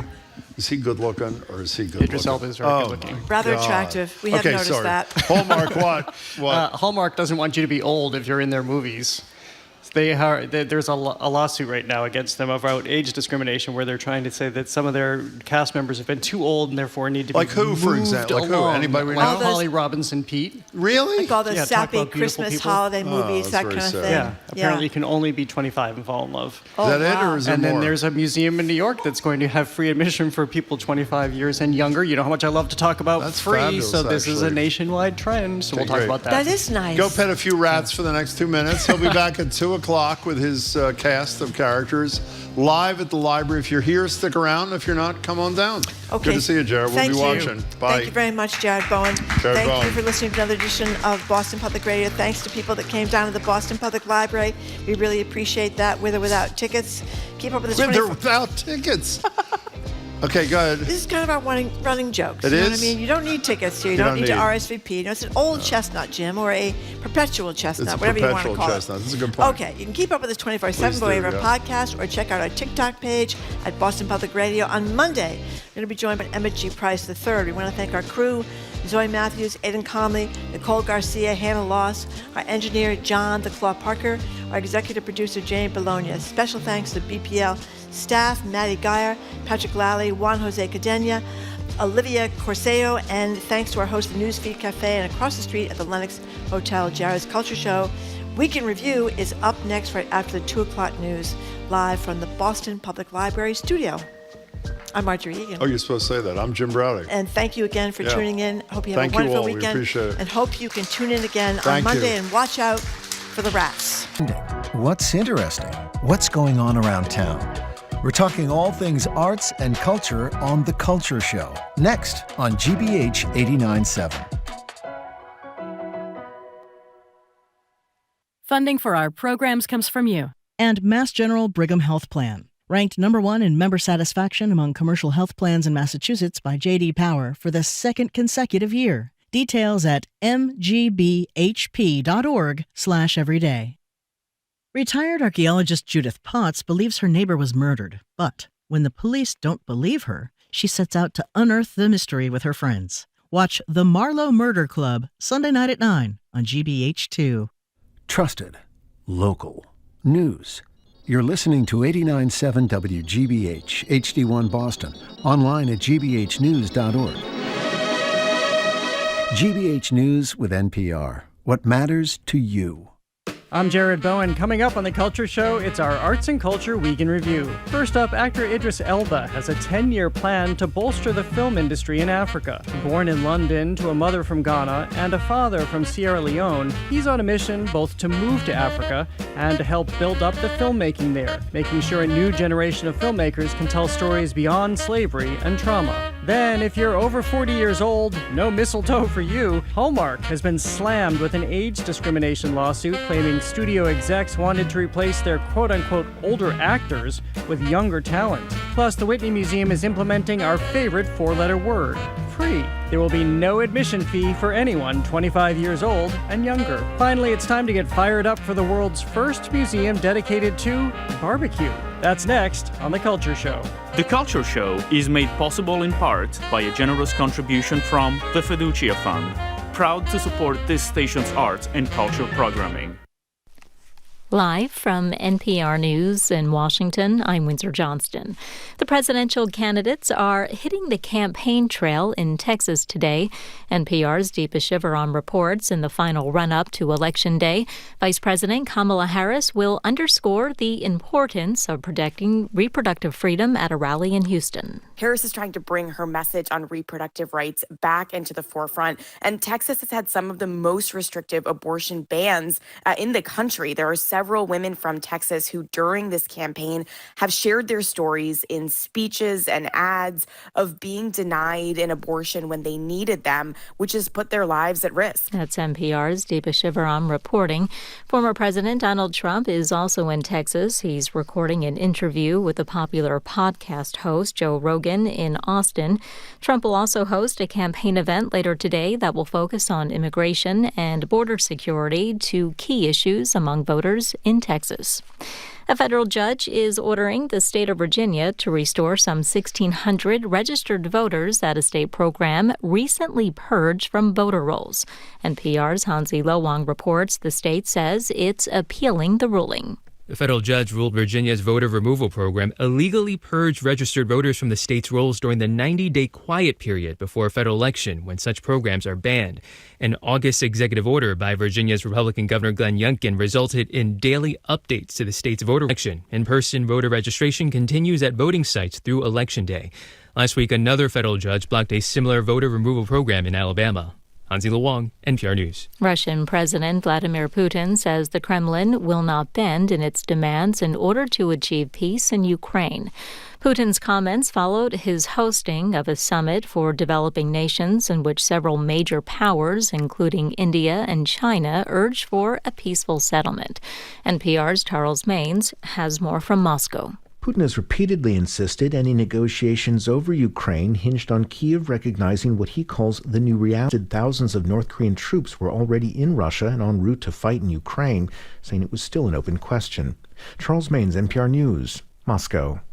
This is NPR News. Good afternoon. With the latest from the GBH Newsroom, I'm Henry Santoro. The 6th annual Mass Black Expo is now underway at the Boston Convention Center and Exhibition Center. More than 1,200 people are expected to attend the event hosted by BECMA, the Black Economic Council of Massachusetts. The expo will cover a variety of topics from climate to tech, with the overarching theme of building black wealth and empowering black voices. Herbie Duvernay is BECMA's chair. The expo is excellent. I mean, that's the best part of my year, every time you see the expo. And then, the beauty of the expo is the fact that you see all these wonderful businesses out there showcases all the great things they do. The Mass Black Expo runs through tomorrow. Democrats locally and nationally can thank members of Harvard's governing boards and faculty for more than $2.3 million in donations to political candidates and causes ahead of this year's presidential election. An analysis by the Crimson found that 94% of political contributions from Harvard affiliates went to Democratic candidates, with the majority going toward presidential nominee Kamala Harris. But it falls in line where Harvard stands over time. The liberal bent of donation shows that affiliates also donated overwhelmingly to Democratic candidates in 2020 as well. In sports, the World Series kicks off tonight with the Yankees and the Dodgers. And stay away from Chestnut Hill this evening unless you're going to the game. Louisville is playing football at Boston College. This is GBH News. Support for NPR comes from NPR stations. Other contributors include Subaru. Subaru has donated more than $60 million to support the adoption, rescue, transport, and health of more than 504,000 animals. Learn more at Subaru.com/pets.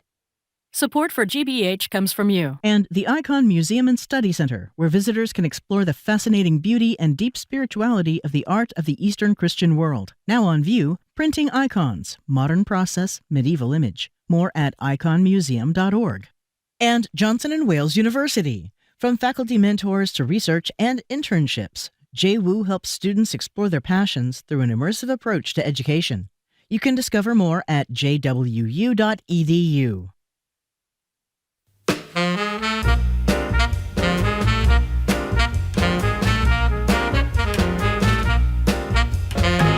Welcome to the Culture Show, live from our GBH studio at the Boston Public Library. I'm Jared Bowen. I'm joined by co-host Edgar B. Horwick III and Culture Show contributor Lisa Simmons. She's the artistic and executive director of the Roxbury International Film Festival and program manager at Mass Cultural Council. It's time for our Arts and Culture Week in Review. Here's what it sounded like. Nah, man, we done worrying about territory, man, what corner we got, what project. Game ain't about that no more. It's about product. Yeah. We got the best goddamn product, so we gonna sell no matter where we are, right? It's come to our attention that some people think goldfish crackers are just for kids. Well, what if we call them Chilean sea bass?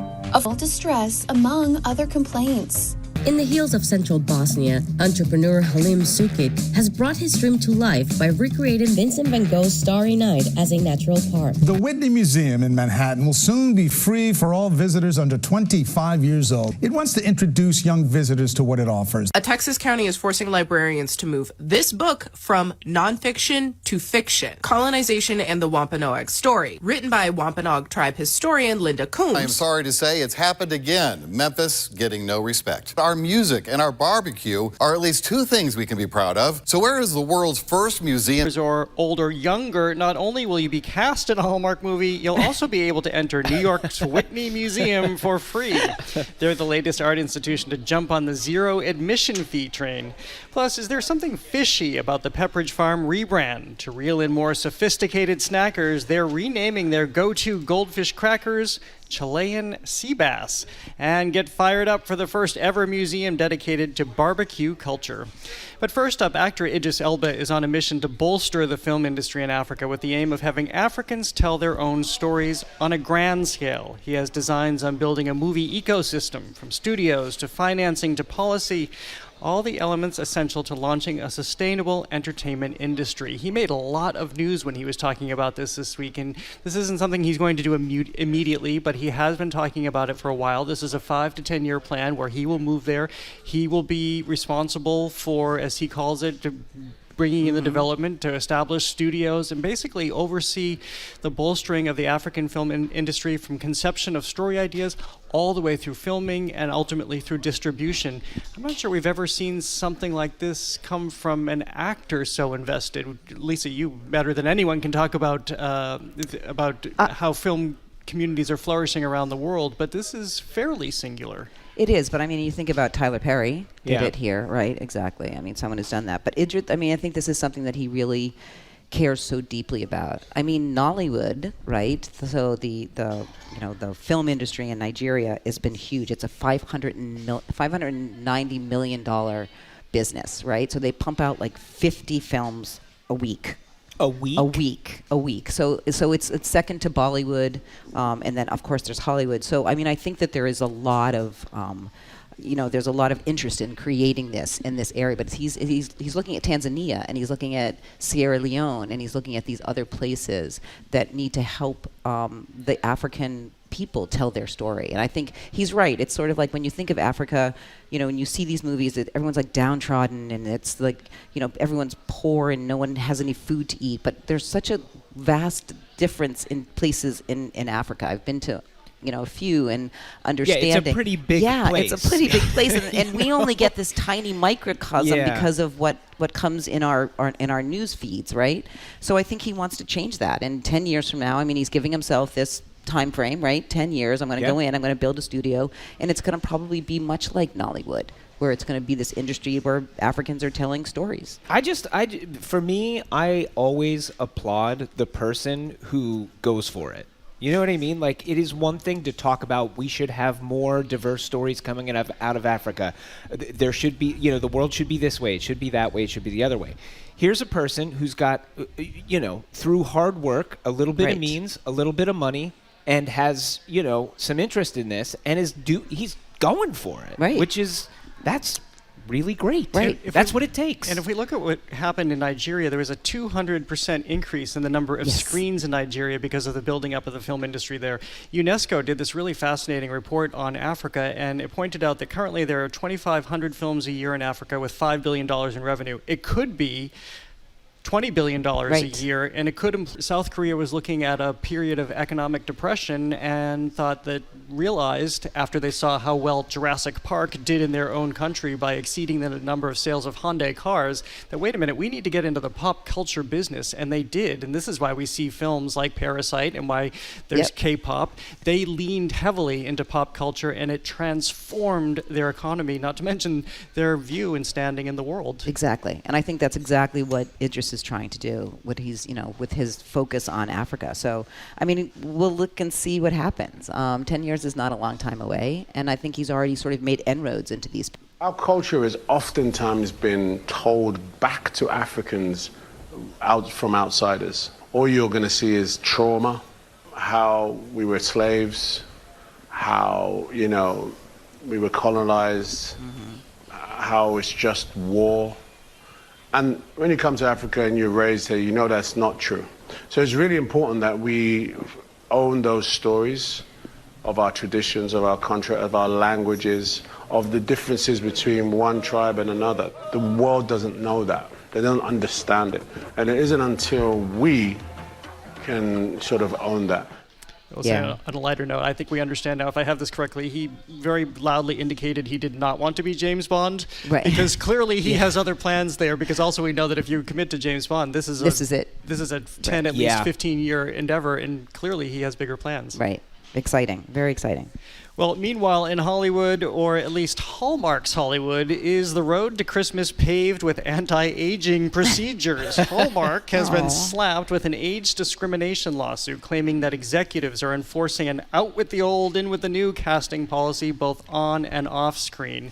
This just hit this week because of this anti-discrimination suit filed by, I believe she was 79 years old. Penny Perry. A casting director, and she was also blind in one eye, suffering from MS, and she believes a combination of all of those plus her age, she was forced out. But in this lawsuit, she also comments on remarks by executives at Hallmark who basically said that people like Lacey Chabert, who is 42 years old, and Holly Robinson Peete, who is 60 years old, they're too old to be in Hallmark films. Not a good look for them. If this is true, this is all alleged in a lawsuit as we head into the Hallmark holiday season. Oh my gosh, it's not very holiday, is it? No, well, but can I just say something? Maybe this is just succession planning.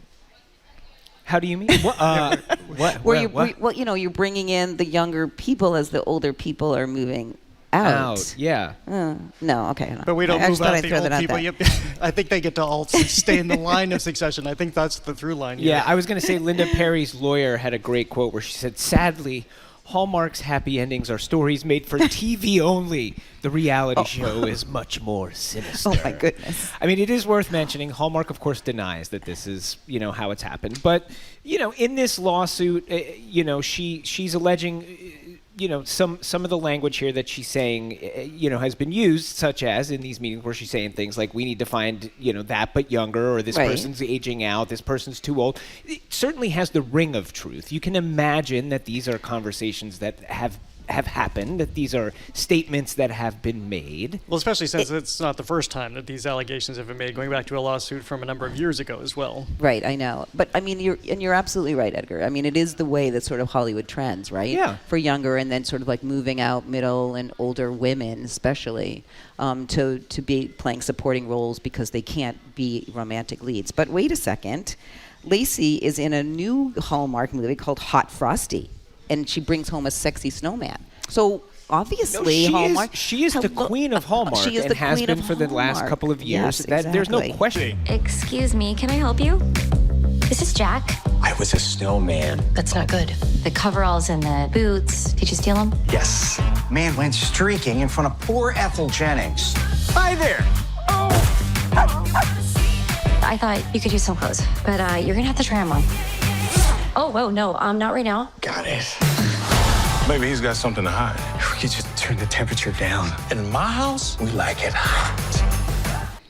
I didn't think they were that saucy, the Hallmark movies. But this is the point, and Right. I find Hallmark Media as a company over the last 6 or 7 years under leadership, the recent leadership talked about trying to strike this balance between understanding who their core audience is, but also understanding who the opportunity audience is. And they've been in this very careful dance over the last few years to say, like, okay, we don't want to alienate what we see with this very traditionally valued kind of older audience who they have, who has been their bread and butter for decades. But they have clearly, to some extent, been reaching out to younger audiences, both like in what they're everybody, making and how they're distributing Right, it. exactly.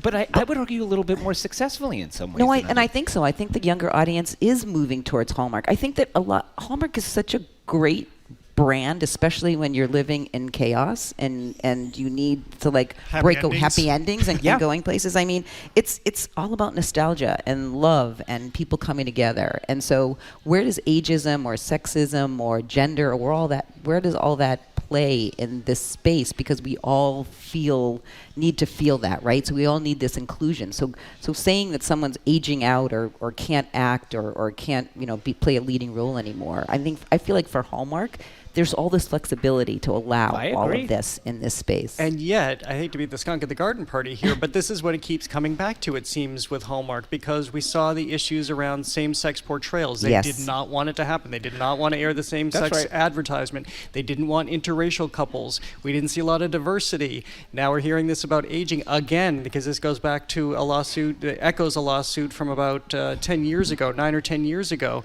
So it's striking to me, and again, we're talking about an allegation here currently in 2024, but these are all issues that have been meted out and have been confirmed as issues they're facing over the last few years, and why does it keep circling back? But that's what I was going to say. It's always because someone, the people are jumping up and saying, I want more, I need this, we want more diversity. It's not because someone within the organization is saying, oh, let's do this. They're constantly bringing on people who are trying to move away from that. So you're right. I mean, they came up with the Mahogany series because they have the Mahogany Hallmark cards, which really are focused on African American culture, and have produced these. It's like, okay, here we're going to produce these, but it's not something that's consistent, right? It's not. And you're constantly having to, here we are in 2024 now with another thing that's going on with Hallmark. And you got to imagine, I mean, in this case in particular, again, these are allegations, but if they are true, you do have to wonder, even if it is true, we just don't know how representative is Lisa Hamilton Daly of what is happening on the ground. Most organizations, in my experience, they're not a monolith in terms of what the direction they think they should be going in. So hopefully, you at least hope that there are people inside of the power structure who are pushing for some of this. Exactly, and I think it's important. And I think it's important that viewers have to understand the power that they have to be able to write networks and things. Well, one company that's not going young right now, this would be Pepperidge Farm, which has, for a limited time, decided to rename its goldfish crackers Chilean sea bass as a way to reel in, the sophisticated snacker. If you want to see the rebranding, we're posting it right now. If you're watching us on YouTube, or know that you can watch us on YouTube by going to the GBH News YouTube channel, you'll see it's every day unlikely. You have to come in at 8:30 and wait, and then click on the button. This story is nonsense. This is nonsense. Oh, come on. It's a marketing play. It is great. I think it's genius for goldfish. Here's the thing to note. So Goldfish, Pepperidge Farm, is owned by Campbell Soup, right? And last year they noted that Campbell Soup, which owns a bunch of stuff, Snyder's from Hanover, V8, Swanson, all right? They have exactly 2 products that have ever hit the $1 billion in net sales a year. One is the red and white condensed soups, and the other is goldfish crackers. This is like a huge cash cow for them to get over this mark. Good job by them. I mean, it's good job. business. And apparently the snack business is incredibly competitive, right? But what I loved, it is sinking apparently since the pandemic. Since the pandemic, the people aren't snacking as much, right? But it's down it's from competitive. Going up. Right. It shot through the roof during the pandemic because everybody needed to snack, and now it's down. But because everyone down from being crazily up. Right. So they have to do something, but they know that this is a huge thing for them because they built a $160 million Pepperidge Farm factory that is actually producing 5 million goldfish per hour. No, 5 million goldfish per hour, or 1,500 every second. 5 million. There's little smiley goldfish. Do you know how many goldfish just got produced while you were telling us that? That's incredible. Millions. It's crazy. All those little goldfish. Well, I appreciated the research we had to do on this because I did remember that Julia Child loved goldfish. I love goldfish. Who doesn't They love served them goldfish? at her celebration of life, and I thought I love goldfish. Oh, too. they're tasty. They're in my pantry at home. Also, and, the Chilean sea bass are going to taste and look exactly like the regular goldfish. There's no flavor difference. Because wasn't there this controversy about just Chilean sea bass? And Anyway. So anyway, the title. I don't think we ever got to this point. The title was to make it sound more adult, so we can rip these snacks away from the kids who seem to be dominating the market. Who don't want to. Also, did you know that the goldfish is the shape of a fish because Pisces was the sign of the founder's wife? Oh, and so he wanted to honor her, so that's why they're goldfish. Thank you. And did you know when they came out in 1962, they were originally a bar snack, so they're going back to their beginnings. I didn't know that either. I mean, because the Chilean sea bass is a popular bar food. Not the I know. Not the chilame, the fish itself. All right, I'm going to bring it back here, and you're welcome, Pepperidge Farm, for all we just gave you. You're listening to our Arts and Culture Week in Review live from our GBH studio at the Boston Public Library. Next, how art lovers can stop and smell the lavender in a famed Vincent van Gogh painting. This is The Culture Show. Stay with us. The Culture Show is made possible in part by a generous contribution from the Fiducia Fund, proud to support this station's arts and culture programming.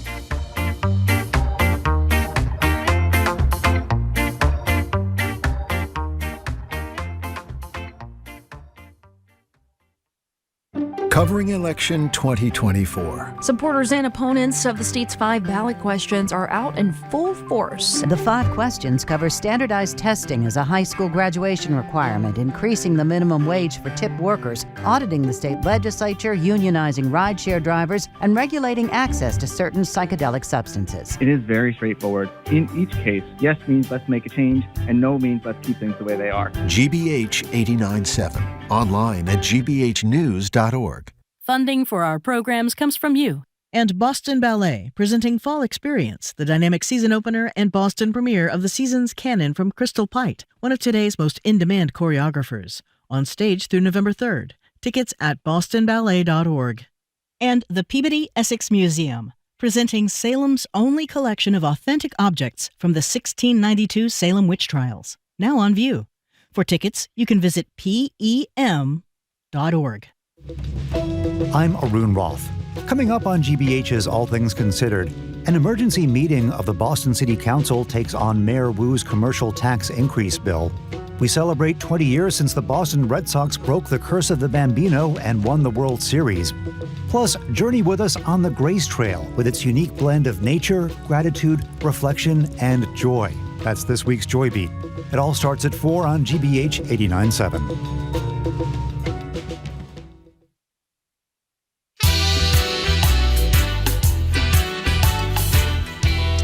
Welcome back to The Culture Show. I'm Jared Bowen, live from our GBH studio at the Boston Public Library. I'm joined by co-host Edgar B. Herwick III and Culture Show contributor Lisa Simmons. If you're just tuning in, it's our Arts and Culture Week in Review, which includes the Whitney Museum's announcement this week that it will soon be free to all visitors 25 and under. I've talked a lot about this. Are you interested in people going to museums for free, Jared? Maybe slightly interested in museums going to free. And so the Whitney Museum, this is interesting to me for a couple of different reasons. One, we're seeing a big change in leadership in museums across the country. We've mentioned this too. I think coming out of COVID, a lot of leaders said, okay, we got you through this. I'm stepping down now. It's time to turn this on to somebody else. And so we see in the new director of the Whitney Museum, Scott Rothkopf, who is a curator, so is very invested in having people see art, as he has curated shows throughout his career, including here at the Harvard Art Museums. This is where he got his start. He has pushed this program forward. And this is a 3-year program. As all museums directors have told us when they come on the Culture Show, you have to have the money to be able to do this. In this case, they do. They have philanthropy. And some of it comes from an artist herself. That would be Julie Moretu. And here's what she had to say, again, as one of the donors behind the free admission effort, on what art means to her. I think art is to help with that space of living in this kind of constant place of contradictions. And art provides this way of making sense of that, but also art becomes somewhat of a balm. It provides something else. It provides a form of liberation in that somehow. It provides a place of freedom and possibility that is necessary, whatever that art is, whether you're one making it, expressing it, performing it, singing it, whatever it is, but that invention of some other possibility, that invention of freedom, that invention of a way out, a invention of a different reflection of self, all of those reasons, art provides this other way of being able to be. She's a very successful artist now, but has pointed out that when she was a young artist in New York, she couldn't necessarily afford to go to a museum, so this is partly why she's doing this. It's going to be interesting. I mean, one of the things I find myself grappling with around the idea of whether, let's take the premise that more young people ought to be going to museums. If we think that, and we look at other countries in places like London, they do surveys, and it's something like 80-90% of people under the age of 25 say that they value going to museums or they go regularly. So there are places in the world where more young people are going to museums, right? One of the things I find myself grappling with is the question of, is this an issue of accessibility? Is this an issue that they can't afford to go, and therefore that is what's keeping them away? Or is this an issue of them thinking, this is not a space for me. This is not something I want to do. It's not about the money. To me, you have to test both of those hypotheses. So we have to see, we need some institutions doing things like this that will say, you know what we're going to do? We're going to take away the money issue, and we're going to see what happens. And you need other places saying, hey, we're going to program completely differently, or some combination of the two. So I love that this is happening. I am going to be very interested to see what happens over the next couple of years as this happens, to see what it does to the numbers. Well, right, exactly. What happens after that 3-year mark ends, and are they going to become members, and does that make a difference? Yeah. I mean, I know that in the Whitney, their free programming, they said, brought in 300,000 visitors last year, and that audience was 60% Black, Indigenous, and people of color. I really think that this is a move not just to bring in younger people, because they're also starting other programs that are going to be free and open on Sundays. And we've seen that at our museums that are doing that as well, just to bring people in the doors. I mean, I think you're right. We are post-pandemic, and people are still, feeling like they don't want to go inside or that they're doing other things, and this is just another way to get people in the door. I saw her show at the Whitney. It was. I did too. Oh my gosh, it was amazing. I love that both of them, Hess and she, came together to say this is a problem. Let's see how we can solve it, and let's give it a time frame, and let people come in and see how we can have these more diverse voices that are talking about the art and are talking about the museum, which is important. And Edgar, they already have some of the answers to your question, because a part of this free admission program that they've had through Sundays and Friday night hours, they also understand that their audiences who are coming in are younger by a decade, as Lisa said. A lot of them are new audiences. Half of them are first-time visitors to the Whitney Museum. I was just at the Harvard Art Museum seeing their latest show, Made in Germany, a couple of weeks ago, and they were telling me, because the Harvard Art Museums went free starting last summer, so it's been a year now, and they were telling me it's just changed the dynamic of the entire museum. Actually, we also recently had the new director of the Harvard Art Museums on. You can go back to our podcast and listen to her there. But it has changed the dynamic, because suddenly they're experiencing such an influx of people in the museum, people who feel that they have the space to go into the museum because it's open to all, and it just changed the energy of the place. So it'll be great to see what happens. Again, this is just 3 years, but hopefully as this continues, and I go back to what I said at the beginning with the change of leadership, maybe different people will think in different ways. It does all come back to money, though. Yeah. So it can't all be on the museums. It has to be communities and philanthropies, philanthropic organizations who step forward to help. I mean, I think it will make a difference. I think that when they're bringing in younger audiences, you have the streaming audience too. You have people who are posting. You have people that are on social media, which really makes a huge difference. I mean, I know that here in Massachusetts, we do the Card to Culture program that offers free admission for people who are holding on to EBT cards, and certain organizations support that. So I do think it's this push. You're right. It's this new leadership in museums that are saying, hey, we need more people in the doors. How can we help support that? And I do think that things like what the Whitney is doing and collecting data as they go is crucial in this. The fact that, like as you said, Jared, they took a first step by saying like some days, and they got some numbers, which allows them to make the case to do it now for everybody under 25. And once they get the data on that, how will that help to make the case moving forward, or ease the concerns of places elsewhere? And you're right, it's about money too. And this isn't going to be the only place where we can see this bear out, because also in New York, the American Academy of Arts and Letters, an exclusive century-old honor society, is,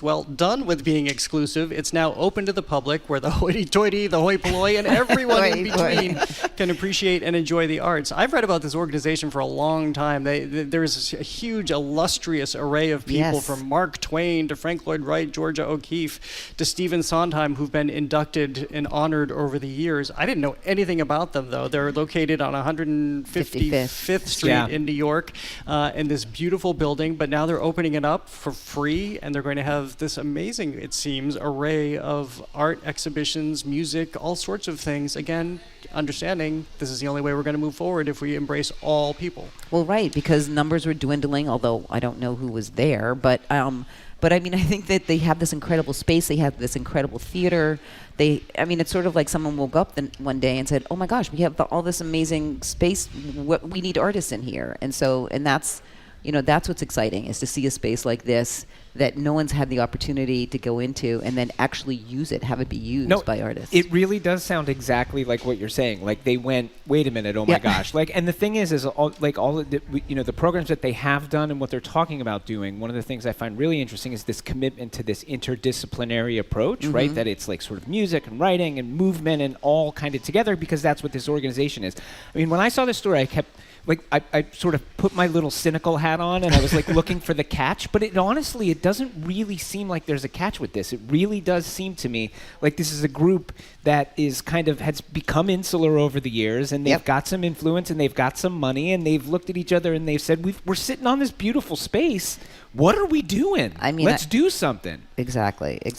And I think did you read the whole thing about them being supported by a $100 million endowment that was set up by the Huntingtons 100 years ago. 100 years ago. Yeah. But it's actually making it. They say that one unusual feature is that they get to use the paintings of Child Hassam, who they can sell off, unlike some other museums that were selling off pieces to do things. But one of the things is he's from Dorchester. That I didn't realize. I did not know that. He's a Dorchester native. He actually, in the late 1800s, then went over to Paris to learn about Impressionism. He was the American Impressionist. And then gave money to New York. Classic. Exactly, because he moved to New York. Like, didn't he come here? But anyway, so we can claim him, and we can claim this museum, and we should probably go visit. Yeah, I think we'll have a culture show field trip. By the way, I'm going to put my sunglasses on right now because this is not going to happen. That's as soon okay, as daylight savings time changes in a minute, but the lights are blasting in this from the buildings across the street. You can be cool. Yeah, that's cool, Jared. We're going to continue the category of art appreciation right now because Vincent van Gogh's Starry Night has inspired a stellar park just outside of Sarajevo. We have this online if you're watching us on YouTube, again, at the GBH News YouTube channel. This is where you could also see Jared in his sunglasses right now, for the record. Boylston Street is a very sunny place right now. But there's a building, there's a garden outside of Sarajevo where this owner was watching his property one day and watching a tractor crisscross through the property, realized it was making swirls, and that gave him the idea to create this immersive park that you can walk through this iteration of Van Gogh's Starry Night that's filled with lavender. I love this story. I love this. I think this is incredible. And being a gardener, it's just amazing that he really thought through, not just like, he thought about it because someone was mowing the lawn and he saw these swirls, and all of a sudden he had this sort of like the last story. Oh, we have an idea.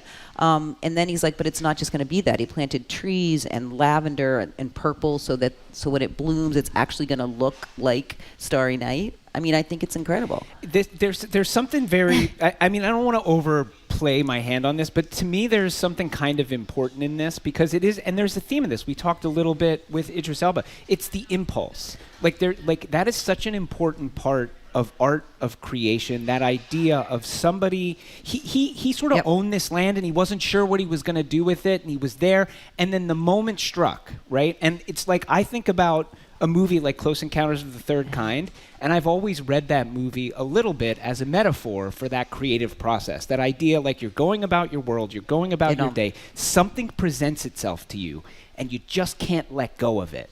And that's what it seems like happened with this guy. He was like, he didn't really know that much about Van Gogh, right? But he knew the painting, and then that got him obsessed with Van Gogh, and then he got obsessed with being like, can I pull this off on this landscape? And he's been at it for like 10 years. With 20 to 30 gardeners. It's so great. Doing this. And 130,000 lavender bushes in several shades, several thousand trees. It's just an extraordinary effort.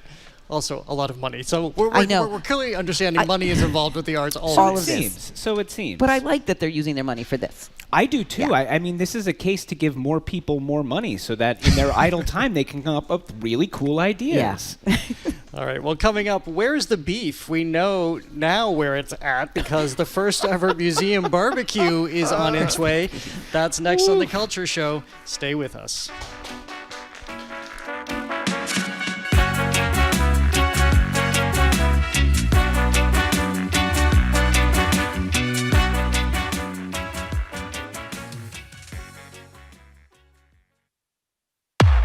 When you need more than just a headline. A state commission is raising concerns about families staying in the Massachusetts emergency shelter system for too long. GBH News stays with the story. We've seen families that are in EA shelter for a long period of time have a much difficult time getting out because The array of what their needs are different than what EA Shelter can provide, so they just stay there and don't really move out. GBH 89.7. Online at gbhnews.org.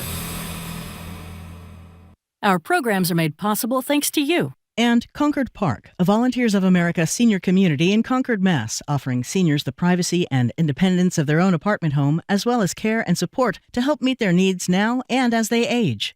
ConcordPark.org.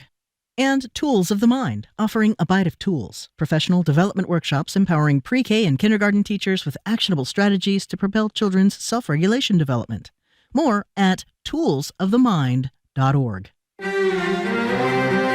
The World Series kicks off Friday. New York Yankees versus Los Angeles Dodgers.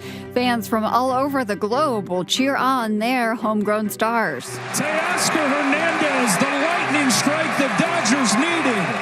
Meet the international sluggers putting the world in World Series and get the latest global headlines next time on The World. This afternoon at 3, here on GBH News 89.7. Welcome back to The Culture Show. I'm Jared Bowen, live from our GBH studio at the Boston Public Library. I'm joined by co-host Edgar B. Herwick III and Culture Show contributor Lisa Simmons. She is executive director of the Roxbury International Film Festival and program manager at Mass Cultural Council. If you're just tuning in, it's our Arts and Culture Week in Review, which includes Linda Coombs, an author and historian from the Wampanoag tribe. She's been at the center of an effort in Texas to discredit her work, but this hasn't gone the way everyone might expect. This is revisiting something we often talk about on the show, which is censorship and book bans. But this was reversed in fairly short order here in Texas because you had Montgomery County in Texas, which had, after it disbanded its committee of librarians who could weigh in on such matters, once the librarians were out of the picture, they decided that her book, this is again Linda Coombs from Cape Cod here in Massachusetts, her book Colonization and the Wampanoag Story should be moved to the fiction section because they were declaring her untruths in which she was telling about her own tribe and ancestry, and a committee in Montgomery County in Texas decided that is not the way things should go. They put it back in the nonfiction section, and they've also put a pause in anything that this librarian-less committee will make going forward.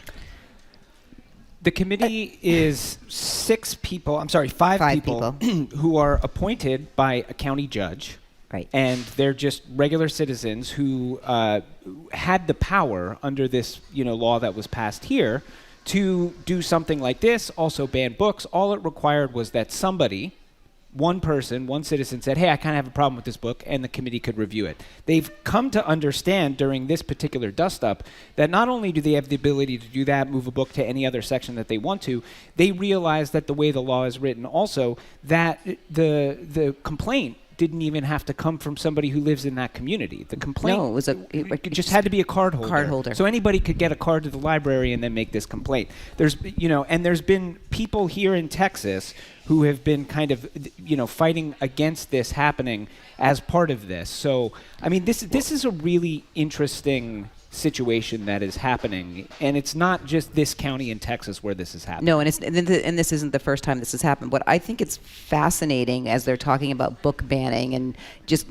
getting rid of books, and so we know that that's an issue. But the fact that you're looking at a book that's clearly not fiction and saying, well, none of that is true. There was no colonization there was no destruction of the native people, and so this has to be fiction. It can't be. So we're going to move. I mean, I think that's an interesting push on a ban. In some ways, that's more dangerous than banning it outright. It's more dangerous I think it is more dangerous than banning it outright from the library to say, like, no, we're going to keep this book that makes some of us uncomfortable, but we're going to move it to the fiction section, because that's not how it really happened. Or exactly, or I'm making the decision that this isn't a truth. We should also bear in mind that this committee was assembled to look at the sexuality depicted in books. Exactly. And then quickly expanded their jurisdiction in editorial content, and this is how we arrived at it. But again, I think the big takeaway here is that this was corrected. This is not among the major book bans and censorship now. And they're correcting the committee. And I think, maybe related, maybe not, but there's a fascinating group called Community Impact Newspaper that has been covering this in this area of Texas. They are a local news outlet. Mm-hmm. They do things very, very interestingly, and I think that there's something to be said for people understanding what was happening on the ground under them because they had a local news outlet that was covering it in that way. Yeah. Well, we move to Kansas City now, where it's time to get fired up for the first ever barbecue museum. We don't often talk about food museums. Wait, Callie Crossley is not here this week, but I can hear her screaming already from somewhere. What? It's in Kansas City, not in Memphis? How dare you? That's what Kelly gets for taking the week off. But apparently Memphis took this off too, and Memphis is pretty upset. But yes, they shouldn't necessarily be upset because this museum is going to give credit to the Carolinas, to Texas, to Memphis, but of course is basing it in Kansas City, which is a hotbed of barbecue activity. Here's what Jonathan Bender, the museum's co-founder, had to say about the Museum of Barbecue's offerings. We take you through meat and rub and spice and wood, fire and smoke and sauce. It's an opportunity to talk about the elements of barbecue and the regions of barbecue. So how does barbecue get its flavor? And then how do places impact that flavor? And then along the way, we want you to stop in our bean pit. So we have a ball pit that will actually be in the shape of a bean pit. They had me until bean pit, until I realized you could dive into what is basically a crock of beans. So it's just like a ball pit. But I think it's just all brown. I know. Yeah, no, but it's a kid thing. It's a kid thing. I mean, they needed to have something in the museum for everyone. The young kids can't even distinguish color yet. No, so it's exactly. fine. They're just like jumping in there. It's like it's a germ place too. But I think that that's interesting. I do think that we do need a museum about barbecue because barbecue is not just about the food, right? It's about the culture. It's about how stories get told while people are barbecuing, right? Because barbecuing is this, takes a lengthy time. It's not just grilling and you grill, but people have to tell stories around the barbecue. So, I think they're going to have a great gift shop. They are going to have a great gift shop. The gift shop's going to be amazing. But I actually do, to me, the thing that I find most interesting about this story is the reaction in Memphis. Like there have been a number of op-eds that have been written. I was channeling Callie thinking about this because I know Callie loves to beat the drum for Memphis and Memphis barbecue and all of that. And, and you go to there's a big, long Reddit page on this with some great comments. One person says, "What's next? A Rock and Roll Hall of Fame in Cleveland?" Which, of course, is where the Rock and Roll Hall of Fame is, and Memphis, arguably the birthplace of rock and roll. The top comment, by the way, on this thread is, Memphis should have a museum for missed opportunities. Oh. So this is an issue in Memphis where they feel like their part, these things that they have brought to American culture, including rock and roll. By the way, the National Museum of African American Music got opened in Tennessee rather than Memphis. Which is brilliant, by the way. And it sounds like, in Memphis, there is this feeling like, hey, we should be doing some of this stuff. Well, then they need to figure out, and they need to figure that out. They do. And you know what it probably comes down to? Money. It almost certainly does. Kansas City has 100 barbecue restaurants. They have the World Series of Barbecue, and they have the Barbecue Hall of Fame, which people are getting inducted on November 2nd. So that's happening. So, yeah. They also have the Nelson Atkins Museum, which is free. At least it was the last time I was there. I will say I do like food museums. I have happened to have been an attendee at the Spam Museum in Austin, Minnesota, and it's the Spam Museum. The Spam Museum. They have an assembly line that runs along the whole top of the museum with all different kinds of spam from all over the years. They should add that with the goldfish. Yeah, they put them to shame. I think they have more variations. Did you get something at the gift shop? I got a T-shirt. Nice. Yeah. He didn't get Spam. No. What's really funny is I often wear it on this vacation where somebody else is traveling at the same time. He has a Tabasco T-shirt. I have my Spam T-shirt. So together we're an hors d'oeuvre. Well, closer to home, just in time for Halloween, the American Repertory Theater is selling off their costumes dating back to the 1980s. This is a really, really fun story because the ART has presented all manner of stories over the last 50 years. There's Shakespeare, there's Jagged Little Pill, musicals that have gone on to Broadway, and thousands and thousands and thousands of costumes have been put on sale over 4 weekends. I think the final one is coming up. This weekend, yes. And nothing costs more than $50. No, I think it's fun. I think it's perfect in time for Halloween. I mean, who doesn't like a good thrift sale? Yeah. Who doesn't like a good Marie Antoinette hoop skirt? Exactly. I mean, it's fun. It's a great way for the ART to connect with community, to connect with younger folks, to connect with people that might not even know of the ART and be able to go into that space and be part of a costume shop. For theater folks, it's amazing. I was going to say, if anybody out there who was a theater kid or been involved with theater or whatever, there are a few things more exciting in the world for us than the costume closet. You know what I mean? The costume closet is just It is an incredible place. It is in some ways sacred space. But I also think to talk about, you think about how many high schools or little community theaters and stuff out there are putting productions on all the time. This is a boon for them. Huge. Something like this where you could, if I remember being in high school, if there was like a big theater near where I was and they had a costume sale, we would have all been like, let's go. These are the next 3 shows we're doing, and we could get the costumes, get them for cheap. I mean, this is awesome. This is a great move by them. Good job, ART. 20,000 pieces. Yeah, and I think it's also fun because if you have been to the ART productions and you have favored actors, they have tags for each of the costumes. Who wore them? Exactly. So you know who wore them. And they've had any number of stars over the years.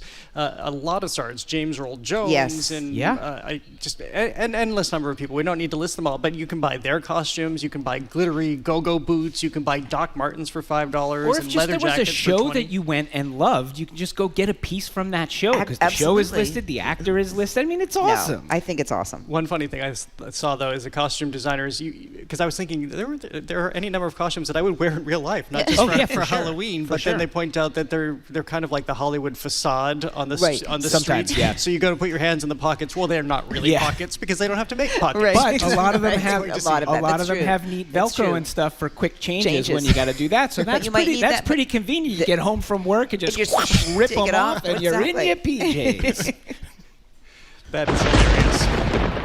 Well, that lightning sound triggers our lightning round. These are the headlines that caught our attention this week. Edgar, we'll start with you. What's yours? So what caught my eye this week is, again, perfect for just in time for Halloween, a old Bram Stoker story that had been lost to history. Bram Stoker, of course, the person behind Dracula, was uncovered in an archival newspaper. So the story's called Gibbet Hill. It was a short story that was published in a Dublin newspaper in 1890, and it was sort of forgotten. It wasn't sort of forgotten. It was forgotten about. Stoker scholars weren't talking about it. It doesn't appear in any bibliographies. And a local pharmacist who had experienced a bout of deafness and was taking time off of work and was into Bram Stoker was just poking around in the archives at the library, this newspaper archive at the library in Dublin, and found an advertisement for this story. So then he went to the issue that it says it was published in, and lo and behold, there is this entire story. He went to the librarian and was like, "Oh my gosh, I think I found something." She was like, "Yeah, I think you did." And then they went to the top Bram Stoker scholars, and they were like, "I think we found something." And they were like, "Yeah, you did." And so now it's going to get its first public reading at a Bram Stoker festival in Dublin tomorrow. And you can buy they're going to publish a version of it. And proceeds from this is going to go to this organization, which it turns out is related to the hospital where this guy works and is to support research into deafness because Bram Stoker had deafness in his family. And his mother apparently was like one of these people who was like working in early days to try to pay it forward. Pay it forward. Kind of is a great story. I'm sorry if I missed this, but maybe we don't know because they're doing it tomorrow. But do we know if it's horror themed as well? Yeah, it is horror themed. So it's the macabre tale of a sailor murdered by 3 criminals whose bodies were strung up on a gibbet, which is a gallows, as a warning to passing travelers. So it is macabre. 7 years before Dracula, by the way. So he was a younger writer at the time. Wow. Yeah. That's incredible. All right, mine. Yours. I'm going to continue my theme about animals. And yes, because last time it was punching octopus. This time it is Crocs, who we all know is very much a part of pop culture, are now making shoes for dogs. Dogs. Oh. So yeah. Wait, So Crocs. Yes, Dog Crocs. Crocs are now making shoes for dogs, which is funny because dogs love to chew on Crocs.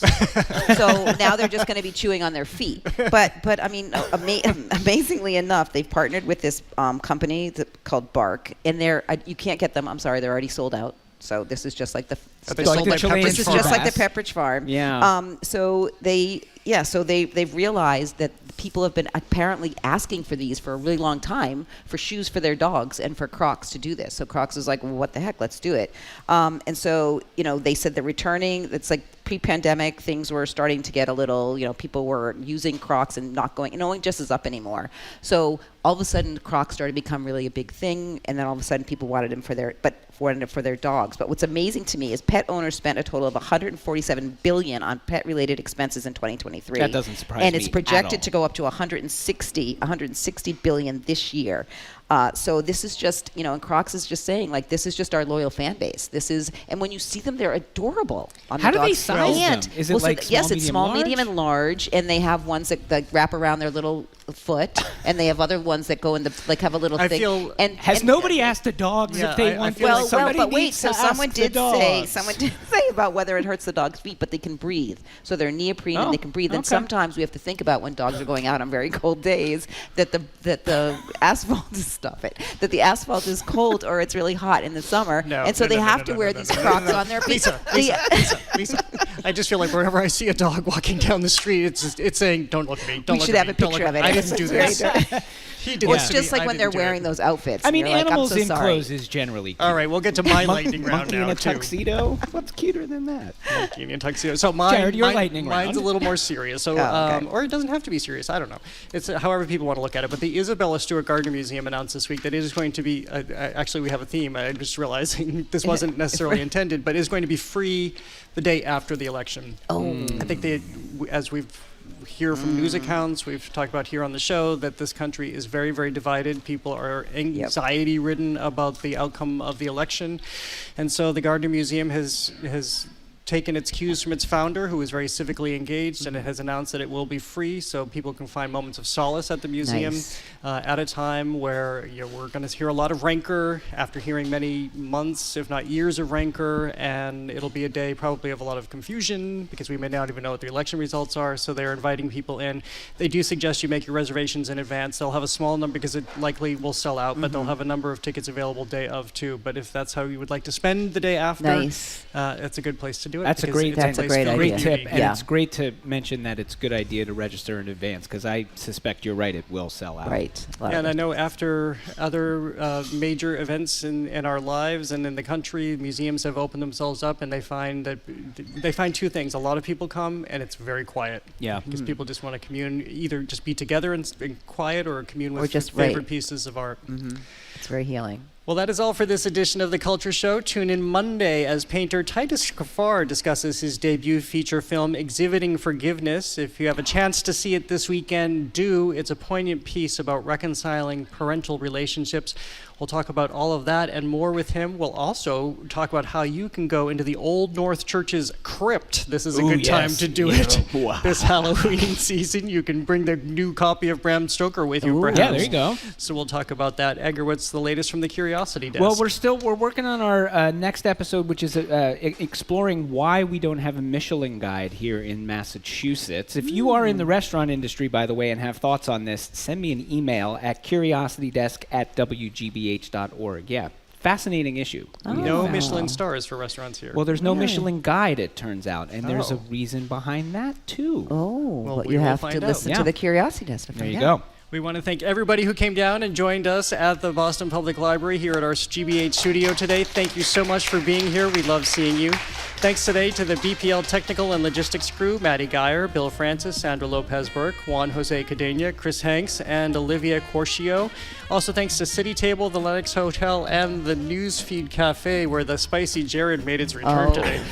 They kind of discontinued it, but I understand there is a revolt, But so now thanks it's to back popular demand, get it with a side of Chilean sea bass Pepperidge Farm pickings. On behalf of all of us, I'm Jared Bowen. Have an art-filled weekend. Where's Mary? Where is she? Where is she? She's just about to close up the library! The Culture Show is made possible in part by a generous contribution from the Fiducia Fund, proud to support this station's arts and culture programming.